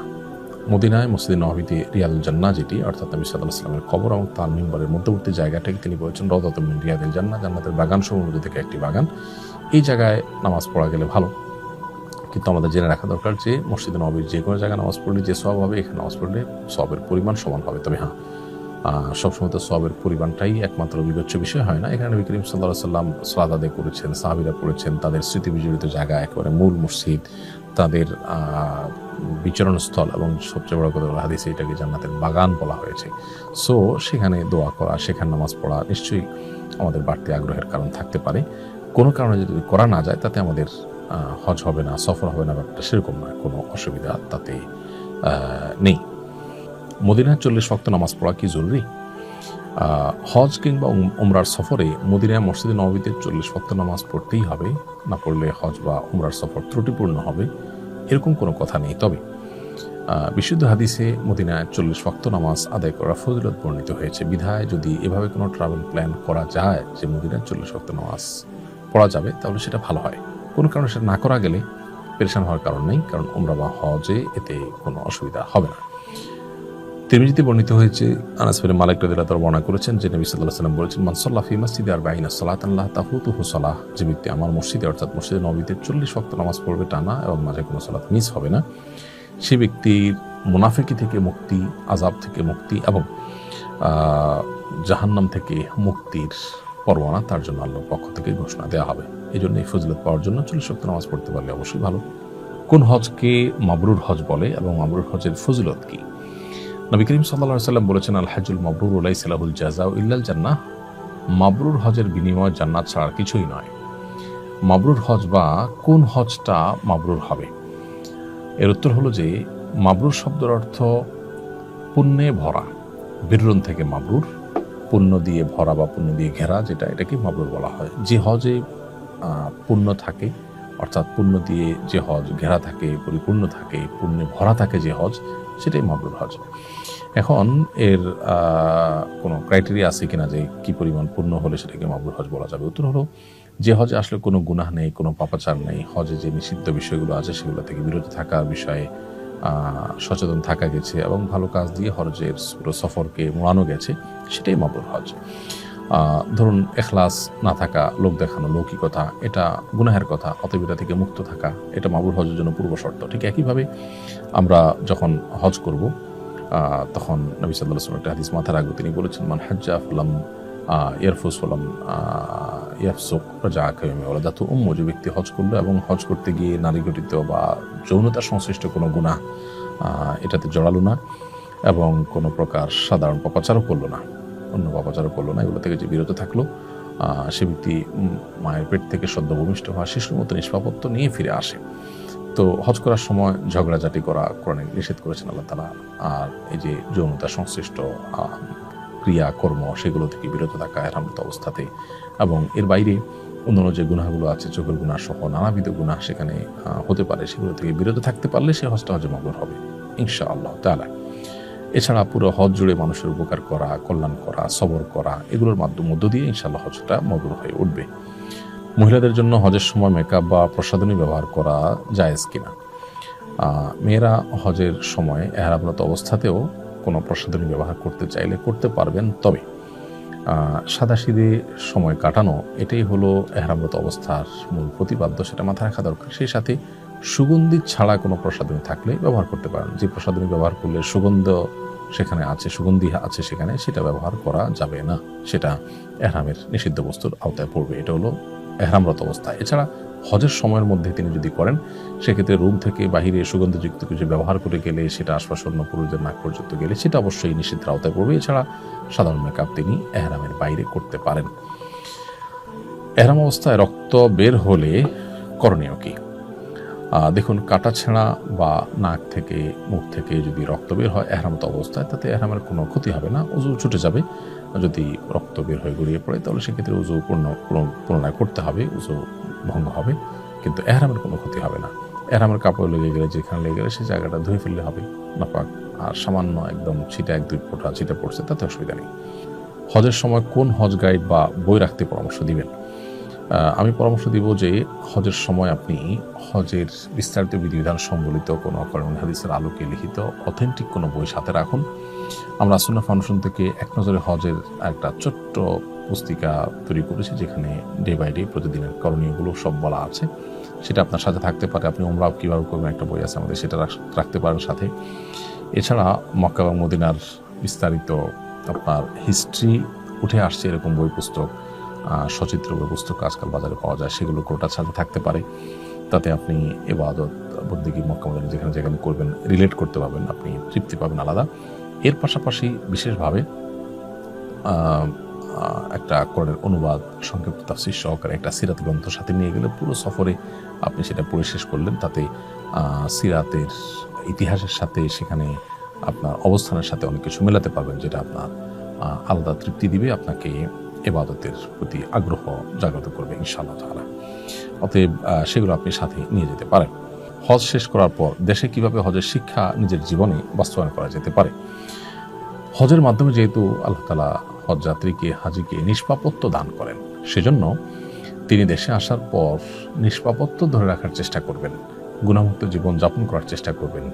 হজে আল্লাহর যে নিদর্শনগুলো তিনি বিভিন্ন জায়গায় অবলোকন করেছেন, প্রত্যক্ষ করেছেন, ঈমানের নূর অর্জন করেছেন, এটা যেন নষ্ট না হয় সেজন্য নেক আমলের মধ্যে থাকার চেষ্টা করবেন, গুনাহের পরিবেশ থেকে দূরে থাকার চেষ্টা করবেন। এখন প্রশ্ন হলো, হজ করে এসে আমরা অনেকে ভালো থাকতে চাই, কিছুদিন পর আসলে আর থাকতে পারি না, কারণ কি? উত্তর হলো, এর অন্যতম বড় কারণ হলো আল্লাহর কাছ থেকে সেভাবে আমরা চেয়ে আসতে পারি না। চেয়ে যদি আসি যে আল্লাহ আমাকে তওবা নাসুহা করার তৌফিক দেন, মৃত্যু পর্যন্ত এই মানসিকতা রেখে ধরে রাখার তৌফিক দান করেন, সেভাবে দোয়া করে আসলে আল্লাহ তাআলা আশা করা যে আমাদেরকে তৌফিক দিবেন। তাছাড়া দেশে আসার পর আমরা গুনাহের পরিবেশে, খারাপ পরিবেশের দ্বারা আবার আমরা প্রভাবিত হয়ে যাই। এই জন্য পরিবেশটাকে নিজের ঈমান এবং আমলের জন্য অনুকূল হয় এরকম পরিবেশ নির্বাচন করা এবং সেই পরিবেশের মধ্যে থাকার চেষ্টা করা, এরকম বহুমুখী প্রচেষ্টা করা হলে আল্লাহ হয়তো তৌফিক দিবেন। তাছাড়া আমাদের ঈমান দুর্বল হয়, এই জন্য থেকে থেমে থেমে ঈমানকে নবায়ন করা, ঈমানকে জাগ্রত করার জন্য আবার ঈমানের পরিবেশে যাওয়ার চেষ্টা করা। আল্লাহ আমাদেরকে সেই তৌফিক দান করুন। আয়েশা মসজিদ থেকে এহরাম পরে আমরা মক্কা এসে উমরা করতে পারবো কিনা, এই প্রশ্ন অনেক মানুষের। আয়েশা মসজিদ যেটাকে আমরা আজকাল বলি, এটা মূলত মসজিদে তানঈম। মসজিদে তানঈম বা আয়েশা মসজিদ, এখান থেকে এহরাম পরে এসে যদি কেউ মক্কায় তওয়াফ সাই করেন উমরার নিয়তে, তাহলে তার উমরা হয়ে যাবে। এটাই হলো সংখ্যাগরিষ্ঠ ইমামদের মত। বেশিরভাগ ইমামরা এই মত পোষণ করেছেন। এক্ষেত্রে ইমাম ইবনে তাইমিয়া রাহিমাহুল্লাহ এবং বর্তমানে সৌদি আরবের স্কলারগণ, উলামা ইকরাম, তারা অবশ্য ভিন্ন মত পোষণ করেন। তারা বলেন যে আয়েশা মসজিদ থেকে এহরাম পরে উমরা সম্পাদন করা এটা আম্মা জান আয়েশা রাদিয়াল্লাহু তাআলা আনহার জন্যই খাস। এই জন্য তার নামে এটাকে আয়েশা মসজিদ হিসেবে প্রচলিত হয়েছে, মানুষ সেটা জানে। তো এটা তার জন্য খাস। তার সঙ্গে থাকা সাহাবী বা পরবর্তী সাহাবীরা কেউ সেখান থেকে এহরাম পরেছেন এরকম সাব্যস্ত হয়নি, সেজন্য এই জায়গা থেকে এহরাম পরা যাবে না। এহরাম পড়তে হবে মিকাত থেকে, নির্দিষ্ট মিকাতের মধ্যে আয়েশা মসজিদের কথাটি উল্লেখ নেই বিধায় এখান থেকে সাধারণ অবস্থাতে এহরাম পরে উমরা করলে উমরা হবে না। এটা হলো সৌদি আরবের বর্তমান উলামা ইকরামের মত। তবে সংখ্যাগরিষ্ঠ জমহুর ইমামদের মত হলো যে আয়েশা মসজিদ থেকেও যদি কেউ এহরাম পরে এসে উমরা করে তার উমরা হয়ে যাবে। কেউ যদি মতপার্থক্যের ঊর্ধ্বে উঠতে চায় তাহলে সেক্ষেত্রে তিনি আরেকটু দূরে, বেশ কম হবে না, 1 থেকে 1.5 ঘন্টা 1.5 ঘন্টা দূরত্বে তায়েফে চলে যাবেন। সেখানে একাধিক মিকাত আছে, সেখানে মিকাত থেকে এহরাম পরে এসে উমরা করবেন। সেটা হবে সকল মতপার্থক্যের ঊর্ধ্বে উঠে পড়া। অতএব সেটা আমরা চেষ্টা করতে পারি। আর আয়েশা মসজিদ থেকে এহরাম পরে এসে উমরা করলেও সংখ্যাগরিষ্ঠ ইমামদের মতে উমরা হয়ে যাবে। হজ বা উমরার সফরে বারবার উমরা করার বিধান কি? হজ বা উমরার সফরে আমরা মূল উমরার পাশাপাশি আরও যদি উমরা করতে চাই, বিশেষ করে আমরা তায়েফে গেলাম, আশাপথে মিকাত পড়লো, আরেকটা উমরা করলাম, মদিনায় গেলাম, আশাপথে মিকাত পড়লো, আরেকটা উমরা করলাম, সেটা তো ঠিকই আছে। এর বাইরে মক্কার হোটেল থেকেই আমরা মিকাতে গিয়ে বা আয়েশা মসজিদে গিয়ে আরও উমরা করা যে একটা প্রচলন আমাদের সমাজে আছে, এটিকে নাজায়েজ বলা কঠিন। কেউ চাইলে করতে পারেন। তবে নবী করিম সাল্লাল্লাহু আলাইহি ওয়াসাল্লাম সাধারণত এক সফরে একটার বেশি উমরা করার জন্য কসরত করেছেন বা বারবার উমরা করেছেন এরকম প্রমাণ পাওয়া যায় না। যদি কেউ করতে চান মৃত বাবার থেকে, মায়ের তরফ থেকে, অসুস্থ কারোর তরফ থেকে বা নিজের তরফ থেকে তিনি করতে পারেন, সেটা ভিন্ন কথা। বাট আমাদের উচিত উমরার কোয়ালিটি বাড়ানো এবং তওয়াফের পরিমাণ বাড়ানো। অনেকে দিনে 2টা উমরাও করেন, তো দিনে 2টা উমরা করলে আসলে কোনোটারই কোয়ালিটি খুব ভালো করে ধরে রাখা কঠিন, এটা আমাদের মাথায় রাখা উচিত। তবে একাধিক উমরা করলে যে গুনাহ হবে ব্যাপারটা সেরকম না। নবী করিম সাল্লাল্লাহু আলাইহি ওয়াসাল্লামের জীবনে মোট 4টি উমরা করেছেন, তার একটি হলো হুদায়বিয়া থেকে ফেরত গিয়েছেন, সেটিকে ধরা হয়েছে। আরেকটি হলো তার বিদায় হজের সাথে, এর বাইরে পিওর 2টি উমরা করেছেন তিনি। তো এটি বুখারীতে এসেছে। তাহলে হিজরতের পর নবী সাল্লাল্লাহু আলাইহি ওয়াসাল্লামের এই যে উমরার সংখ্যা মোট 4টি উমরা, এর মধ্যে আবার হুদায়বিয়ার সাথে একটা, হজের সাথে একটা, পিওর 2টা উমরা। একটা সফরে মদিনা থেকে কষ্ট করে এসেছেন, সেজন্য বারবার উমরা করেছেন তিনি, এরকমটি সাব্যস্ত হয় না। তারপরে কেউ করতে চাইলে সেটিকে নাজায়েজ বলা কঠিন।